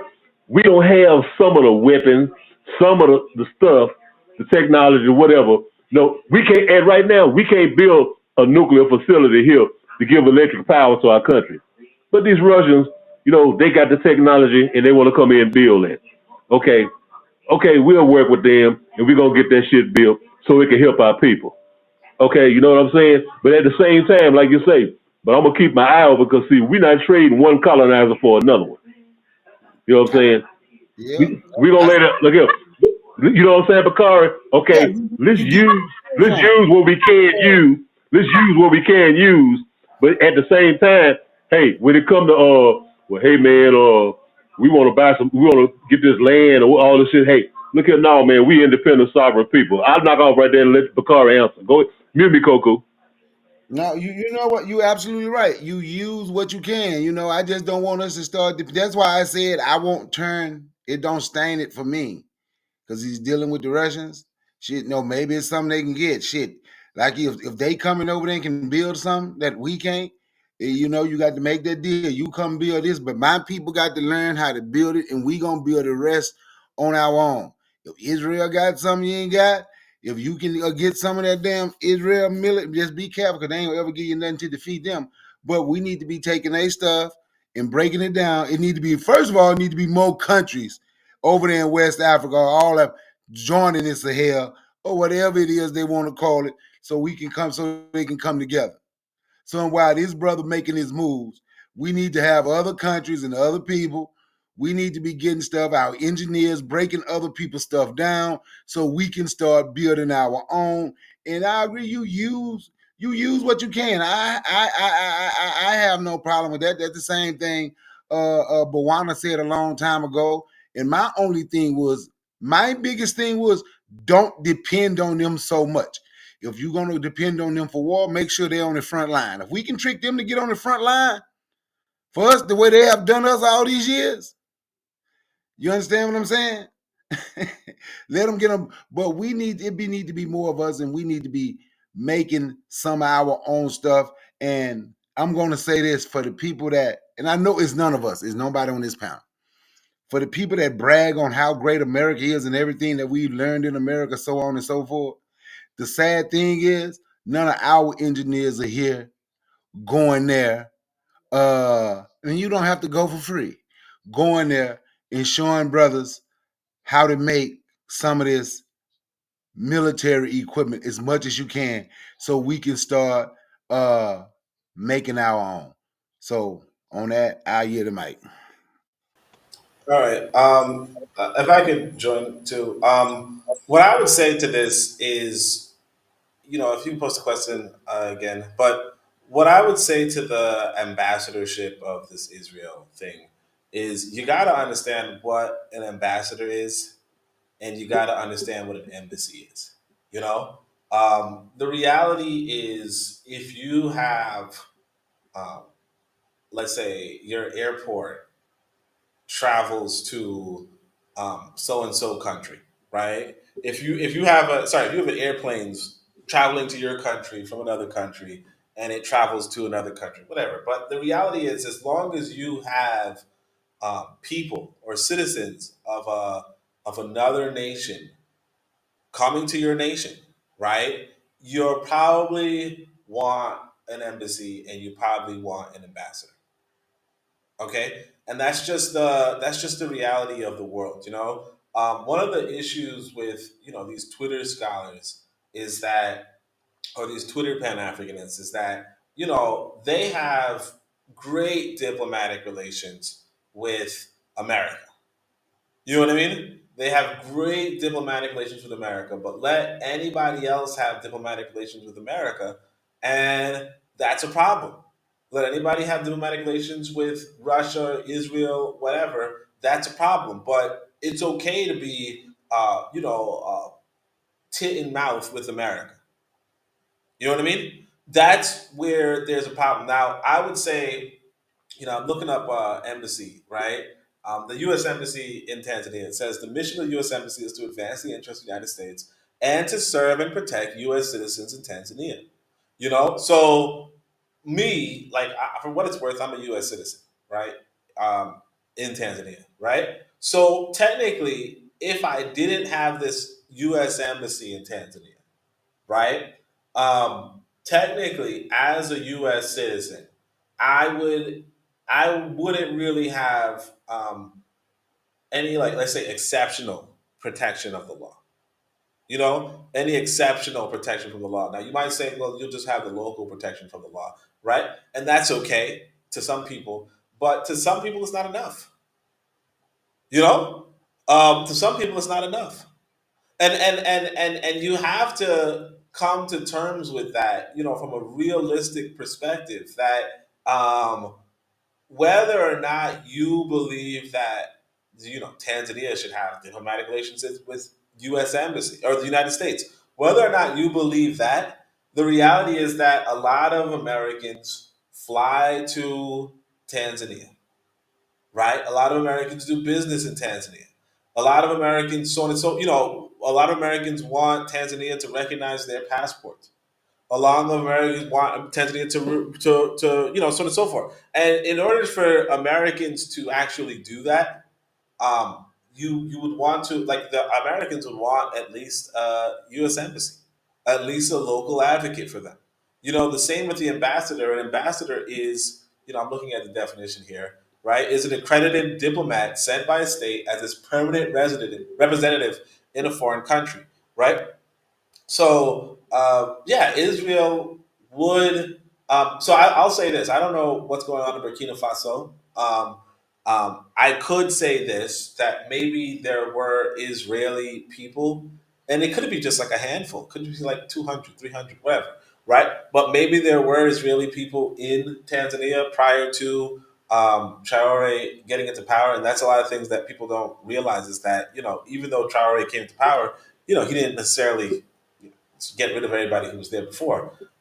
Even so, what I can tell you is that I have this buddy, usually my driver in Tanzania, and he was showing me that, he's like, I got a new opportunity. He's like, I got a new opportunity to work on some, like, tomato farm or something like that. I don't know what it was, but basically, long story short, the people who were doing who were hosting the tomato farm, or training in whatever they were training in, right, were Israeli. And of course I was disgusted. I'm like, ew, why would you, so on and so forth? Why are these foreigners, blah, blah, blah. But we have to just be realistic that not everybody's sitting on their ass, sucking on the tit of America. Some people are going abroad and doing real business. What Brother McCarty was just saying about how Black Americans should go abroad and do real business, construct roads, this, so on and so forth, and get paid for to that. That's what other people are doing.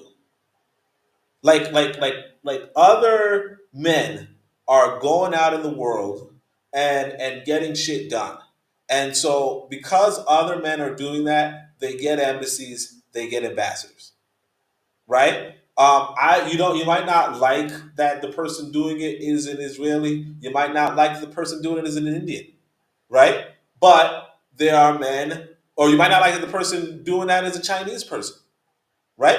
You might not like it, but that's what the Chinese, the Indians, the Israeli, the Americans, the British, the French, the so that's what they are doing. So they get an embassy, they get an ambassadorship. And if you don't like that, that's fine. But if you're not doing anything, and if you have this diplomatic relationship with the United States to the point where you work in the United States, you pay its taxes, you vote in its elections, you do this, you do that, you do everything, you're just a damn American, right? And all you can say is, I wish you guys didn't have a diplomatic relationship. We should be doing for self. No, you When I bump into these Indians here in Tanzania, right? They are putting in work.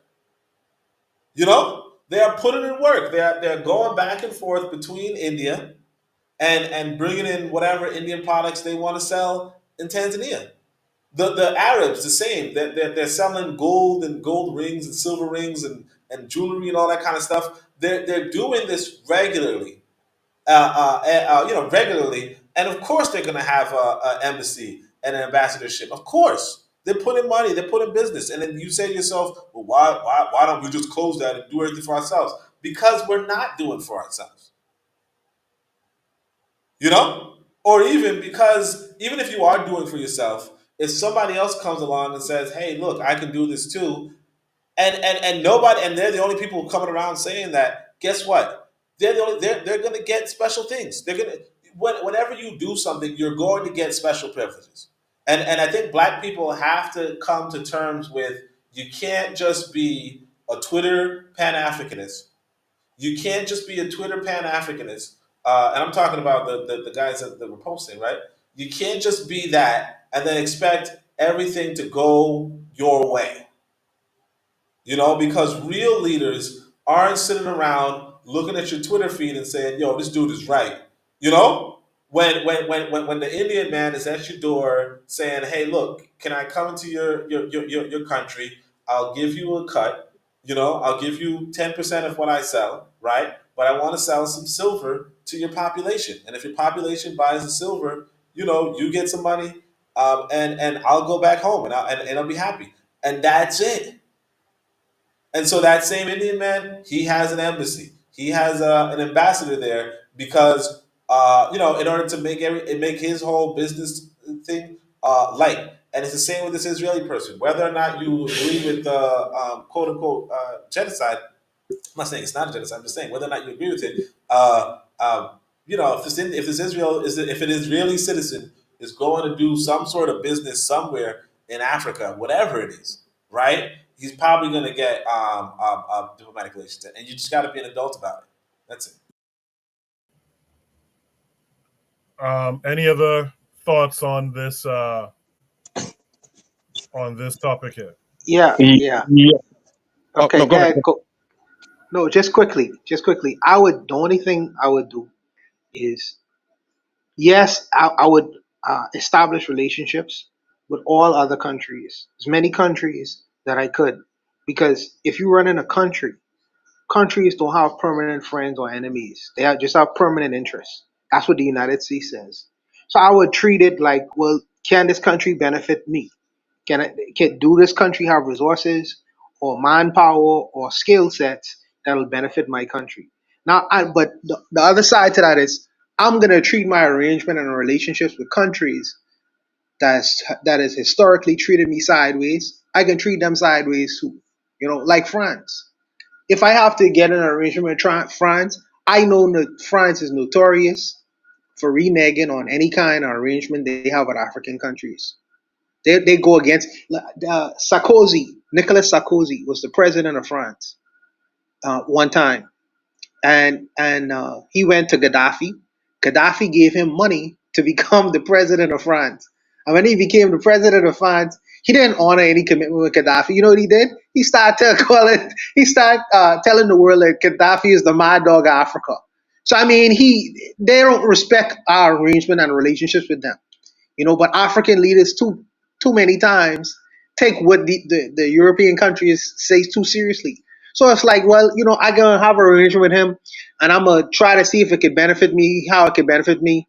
But when I'm done with that arrangement, then I'll just renege and just cross these guys up and betray them. I'll treat my relationship with them very shabbily as they have with me. So it's no sweat off my back, me trying to establish relationships outside of my country. That's a wise thing to do. But to honor them, I'll have to pick and choose which arrangement I'll order, which arrangements I'll honor, and which arrangements that I gonna act in a very shabby way, which will probably really be France. So don't. It's no sweat off my back. The fact that this guy chooses to have relationship with partners that I don't particularly agree with and care for. He's running the country, not a patty shop. So I understand why he's doing what he's doing, but I'll leave it there to let Kofi go. Yeah, yeah, I'm not gonna pretty much repeat what everyone said. Everyone really said what I was thinking and then some. Our whole thing is that Africans being taken advantage of because we have what they need, and we're gonna have to just be very responsible in getting what we need and not being taken advantage of. I'm gonna take the conversation somewhere a little bit different that I heard like 4 or 5 people ago. I think we were talking about where African stream, and I don't know if it was Anthony or Brother Bakari, but you were talking about they were talking about our people in Indonesia and the Philippines and places like that. I don't know what they mean by our people. Do they mean like diasporan Africans or people that are just phenotypically black? Is my question. Well, I don't know if Anthony's there. I don't know who said it, but the whole point is that I'm not gonna take up any more time. Basically, I have a show tomorrow night at 8, and it's gonna dive into that. For those of you that don't know, tomorrow at 8, like who are our people per se, and it's something that goes beyond skin color, so it'll be interesting. I don't want to give it all away, but basically it's about we like to just claim people that don't want to be claimed, that are not us or have no relationship with us. We see, oh, okay, they're my complexion, they're my skin tone, so obviously they're my people. And I think that's a very dangerous step that we as African people that we make. But again, I don't want to take up too much time. I just want to just remind you guys, if you're interested in that type of conversation, tomorrow night at 8. That's it. Appreciate that, Kofi. Anthony wants to add something. Anthony, you got to mute your TV in the background. It is bleeding through and creating feedback. But go ahead. Okay, you hear me, Coco? I can hear you. I can hear that TV too. Yeah, but go ahead. Hey, I'm gonna turn it off. I'm gonna turn it off right now. Hold on.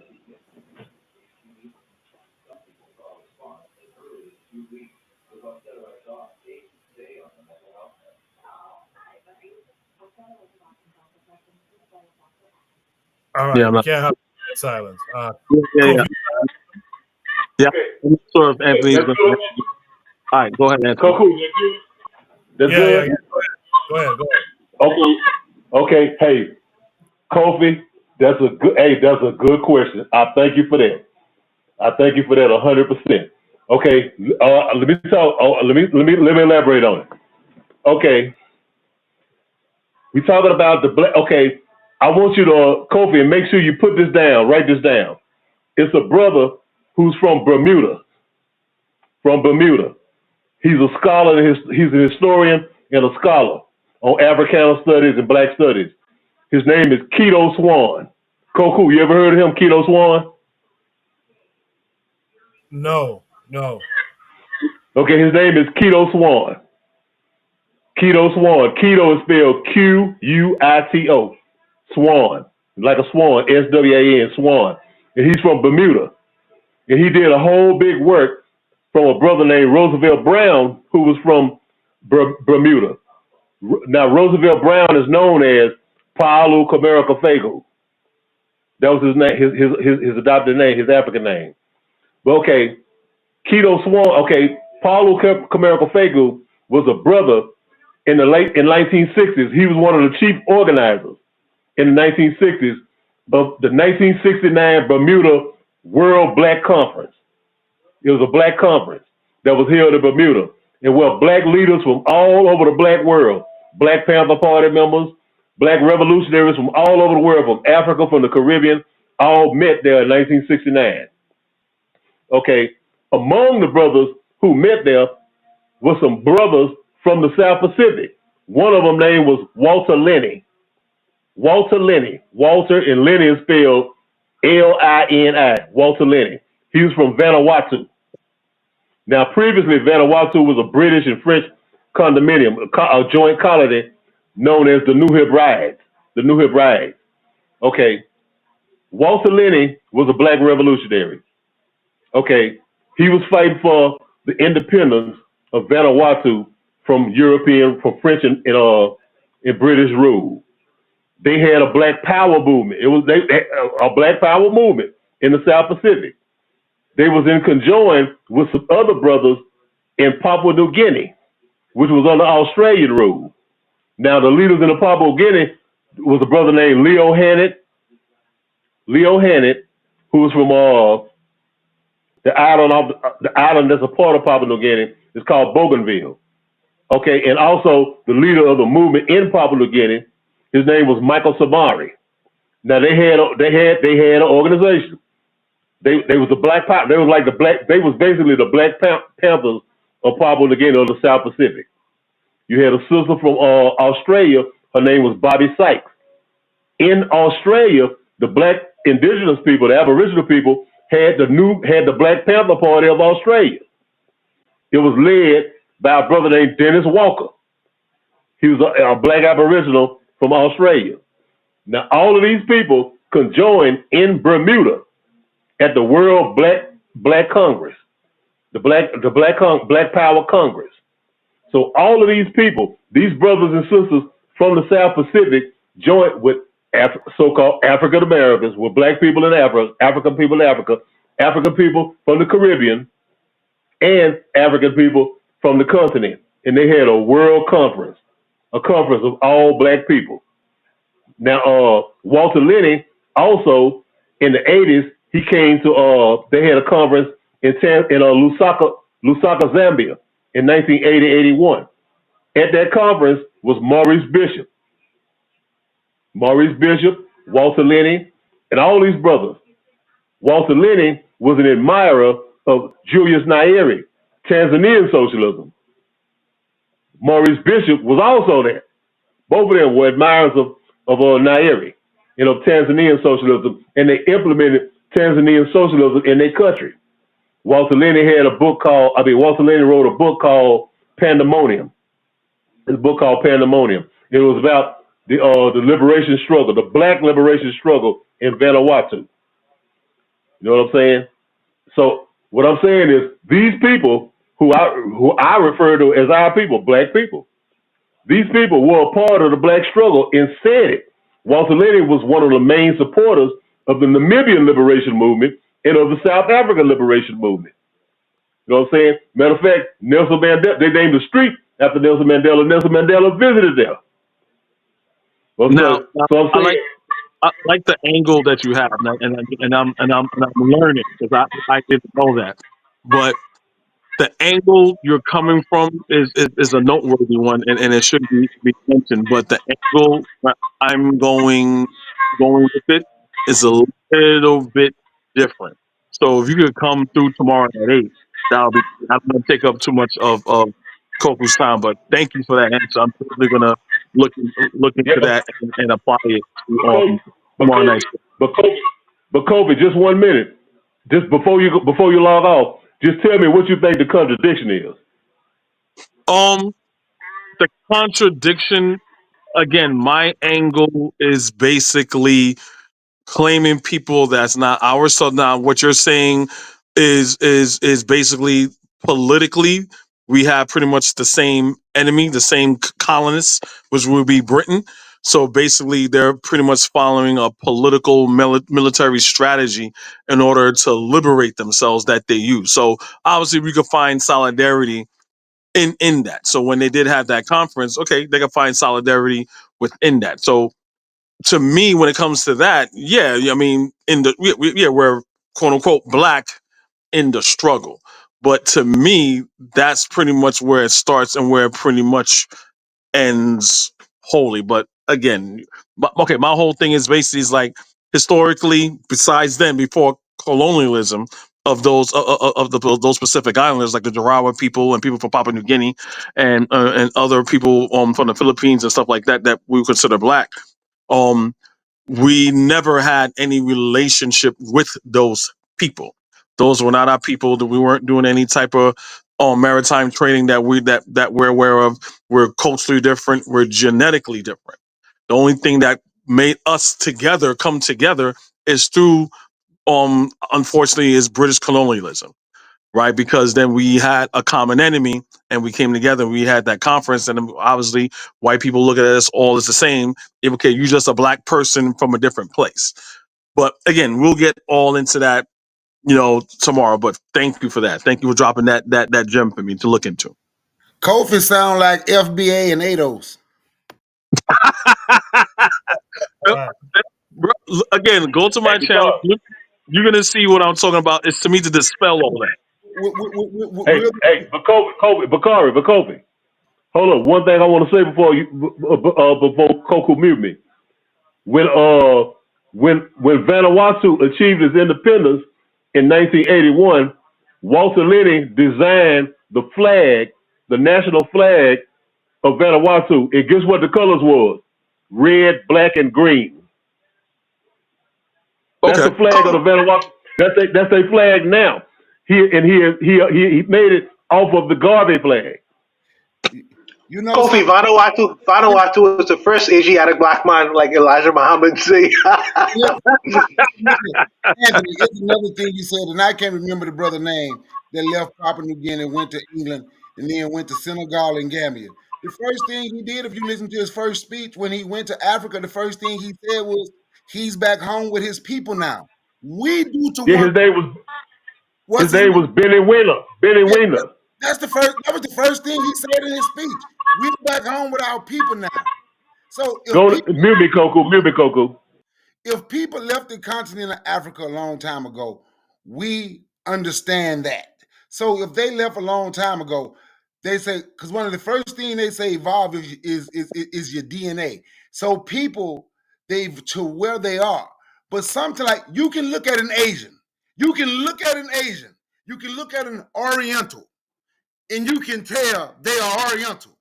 And ain't none of them gonna argue about if they're Oriental or not. And they ain't just talking about the one you might see in the store. Go to one of their countries and you deal with them. The one they'll tell you they don't like is the Japanese, because Japanese chose white folks' side over theirs. But no if, no ands, no buts. An Oriental is gonna be Oriental. When y'all talk about white folk, it don't make a difference. Eastern Europe, Western Europe, wherever. White folk are Eurasia, where Turkey at Istanbul used to be Constantinople. Them folk white. But when it comes to black people, for some strange reason, we look to find difference and say, this black person is not my people, as if we are so strong where we can just step out here and say, you know what, them ain't none of my people, we don't need them. Man, we need every black body we can get. Whoa, Brother McCarry, that's not my angle. My angle is not saying we don't need them. Again, Anthony dropped a gem. My whole thing is like, and you're not going to say we don't do this. We claim people that don't want to be claimed. We say Tiger Woods black. Tiger Woods say I ain't black. I'm a couple Malaysian. Niggas is claiming Drake. Drake is a full Jew. You know what I'm saying? I'm saying for example. I'm just saying we have to be careful on who we claim that don't want to be claimed. That's all I'm saying. I got you. I got you. I understand that. And when someone show me they don't want to deal with me, okay, I don't deal with them. Okay, so that's just what it is. But what I'm saying is when we start going down, this is me, how I see it. When we start looking at search and saying, who is black? See, I don't count a biracial person. A mulatto is black anyway. I count them in what they are. They're either black and white or they're black in something else. They can't just be black. Because one part of them, it was impossible for Tiger Woods to just be black because his mama is something else. It's impossible for Drake to just be black when his mama is a Jew. And according to Jewish law, if your mama is a Jew, that make you a Jew. And Drake can still make all his money off black people after dressing up in blackface. Yeah, but let's not pretend niggas had amnesia, and when Kamala Harris says she's black, that rule doesn't even matter no more. They forgot about that. She was a whole blood Indian, red dot, not feather. White House is going to say smell like curry and all that, and all the Negroes is jumping on the white supremacist bandwagon, saying she an Indian. So this is what I'm talking about. But what I'm saying, when I say you sound like FBA and ADOS, that's who was screaming that Yeah. about Kamala. FBA, FBA-ish, ADOS-ish. Somebody put in the chat, say, I can't claim everybody. It's not about claiming everybody. But when the brother who's over there fighting the Indonesians go to Africa and say, I'm at home, I finally get to come home, who am I to say he's not one of us? I mean, I don't want to unpack all my show right now, but I'm I ain't talking to you. I was reading somebody comment. I was not talking to you. But no, I know. No, my only point is like it can become it start to sound FBA-ish. It starts to sound ADOS-ish. Because according to them, you're not their people. Koku is not their people. Bowana is not their people.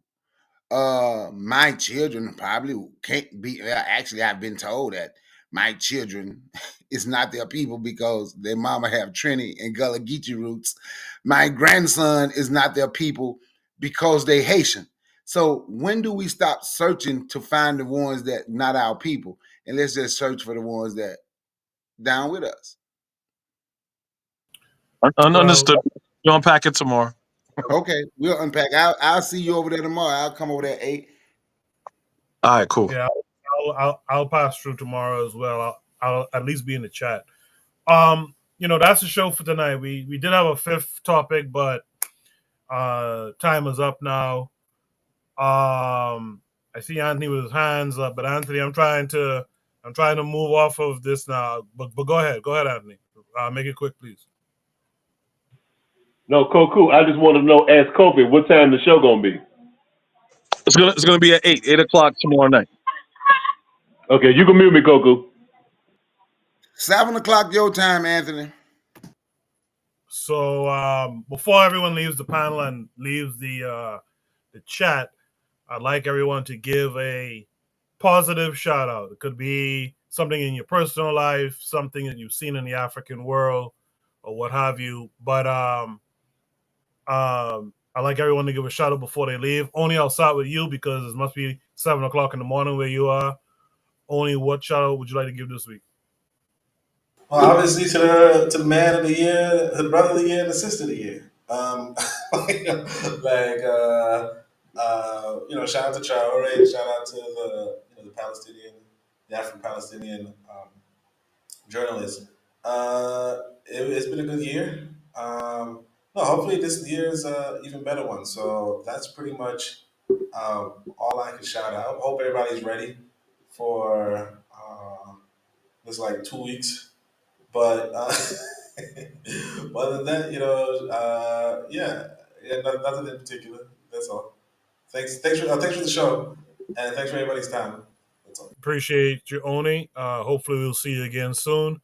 Buana, what would you like to shout out this week? Yeah. So shout out to the Asiatic black man, Tiger Woods, and the people from Oceania and Vanuatu. They are really Asiatic black men. Maybe that's what Elijah Rahab was talking about. Shout out to my Haitian community. My handyman just came in and charged me $200 for a $60 problem. Even though Brother Bakari says support black business, I just get taken for almost $150. Needless to say, shout out to all my good brothers on the panel who made their contributions tonight. They were very good contributions. I'm sure tomorrow night the brothers will go at it and hit it out the park again. Anthony is very informative, and I'm sure that Kofi is coming with his valuable information too. I'm curious to see what'll come of that. But shout out to all the brothers on the panel. Shout out all the sisters who've been contributing in the background. Cheryl Ease, I would like to hear from you one day. I know Barbados, she's always listening in. My sisters from the Bahamas as well. And all the rest of the sisters who listen in and who listen to the show now and afterwards, and the brothers as well. So shout out to all y'all. Respect to y'all, and I'll see y'all next week. Appreciate you, Buana. Thanks for coming through. Let me hear from Brother Bakari. What you like to shout out this week, Brother Bakari? Shout out the brother from Burkina Faso, Ibrahim. I can't ever get his last name. I can't. Yeah. And shout out to me. Shout out to me just for being me. Shout out to the panel. Shout out to the panel. Shout out to Koku and y'all run that damn Cash App. I ain't said that in a long time. Y'all sit on here and listen. Y'all need to run that damn Cash App. He need a Venmo because I can't run Cash App no more because I got rid of Cash App. But y'all need to run that damn Cash App to help the brother out with this stream. And on that note, thank you for letting me speak. Appreciate you, Brother Bakari. I'll probably see you tomorrow evening on Kofi's channel. And whenever you do your lives again. With that said, Kofi, would you like to shout out this week? Yeah, I'd like to shout out to you as usual, always bringing good topics and good discussion and good people. To Abraham Torrey, to the panel, everyone that contributed, and to Anthony for dropping that knowledge that I was totally unaware of. Was kind of almost changed the dynamic of the show tomorrow, but not really. But that's again, I welcome everybody, especially him. I have some studying to do. And just shout out to everybody and peace. Put that cash up on Poku. I think I contributed you last time, but yeah, you start putting that cash up, man. You put in a lot of work. Someone that produce shows it's work. So we need to show our appreciation. I appreciate that, Kofi. Let's have from Anthony. Anthony, what would you like to shout out this week? Okay. First of all, I want to shout out Brother Bakari. Brother Bakari, you still there? Yeah, I'm here. I'm listening. I'm here. Okay, Brother Bakari. Ibrahim Traore. Repeat that. Ibrahim Traore. Traore. Okay. Traore. I would never have. I had Traore. So that's it. Hey, so that's his name, Ibrahim Traore. Traore. You can say Traore, but Traore. That's his name. Okay. I want to shout out. Yeah, I want to shout out all the brothers, man. I want to shout out Koku most of all, who make all this possible for all of us. It's a Kofi, it's a Bakari, you know what I'm saying, Buana, and all the other brothers, Revolutionary Major, Consider, my man Forecast. Forecast got some big stuff coming. I want to shout out, lastly, to this young sister. She was like 10, like 11 or 12, and she just came up. I sent it to Koku. She came up with some kind of little thing to get rid of viruses. Koku, did you get that? I probably did. I haven't checked it yet, though. We'll check it out. But she had this thing to eliminate viruses, like COVID, all those viruses from coming in. She is a young sister, a beautiful young black sister. I think she's Nigerian. But she created this thing, man, that helped eliminate viruses, man. I just want to say shout out to everybody, man. I love y'all, man. I'm looking forward to the show with Kofi. And peace and blessings to all y'all, man. I love all y'all. Yes, thank you. Thank you for coming through as always. Anthony, much love to you too. Trigger Happy in the chat says shouts out to his people, Ghanaians, for showing love to Ibrahim Traore, which shows that we got a good leader and people who admire real leadership. He also says he could send Kofi some papers. So Kofi, I guess you could link up with Trigger Happy. Shout out to all of you guys, man. Shout out to the Discord. You want to have a discussion on a topic of your own interest? Join the Discord. Navigate yourself to Shoot the Breeze. Post your topics, and we'll have those discussions. Anyway, that's the show for tonight. We'll be back next week. So until then, you guys be good. Peace.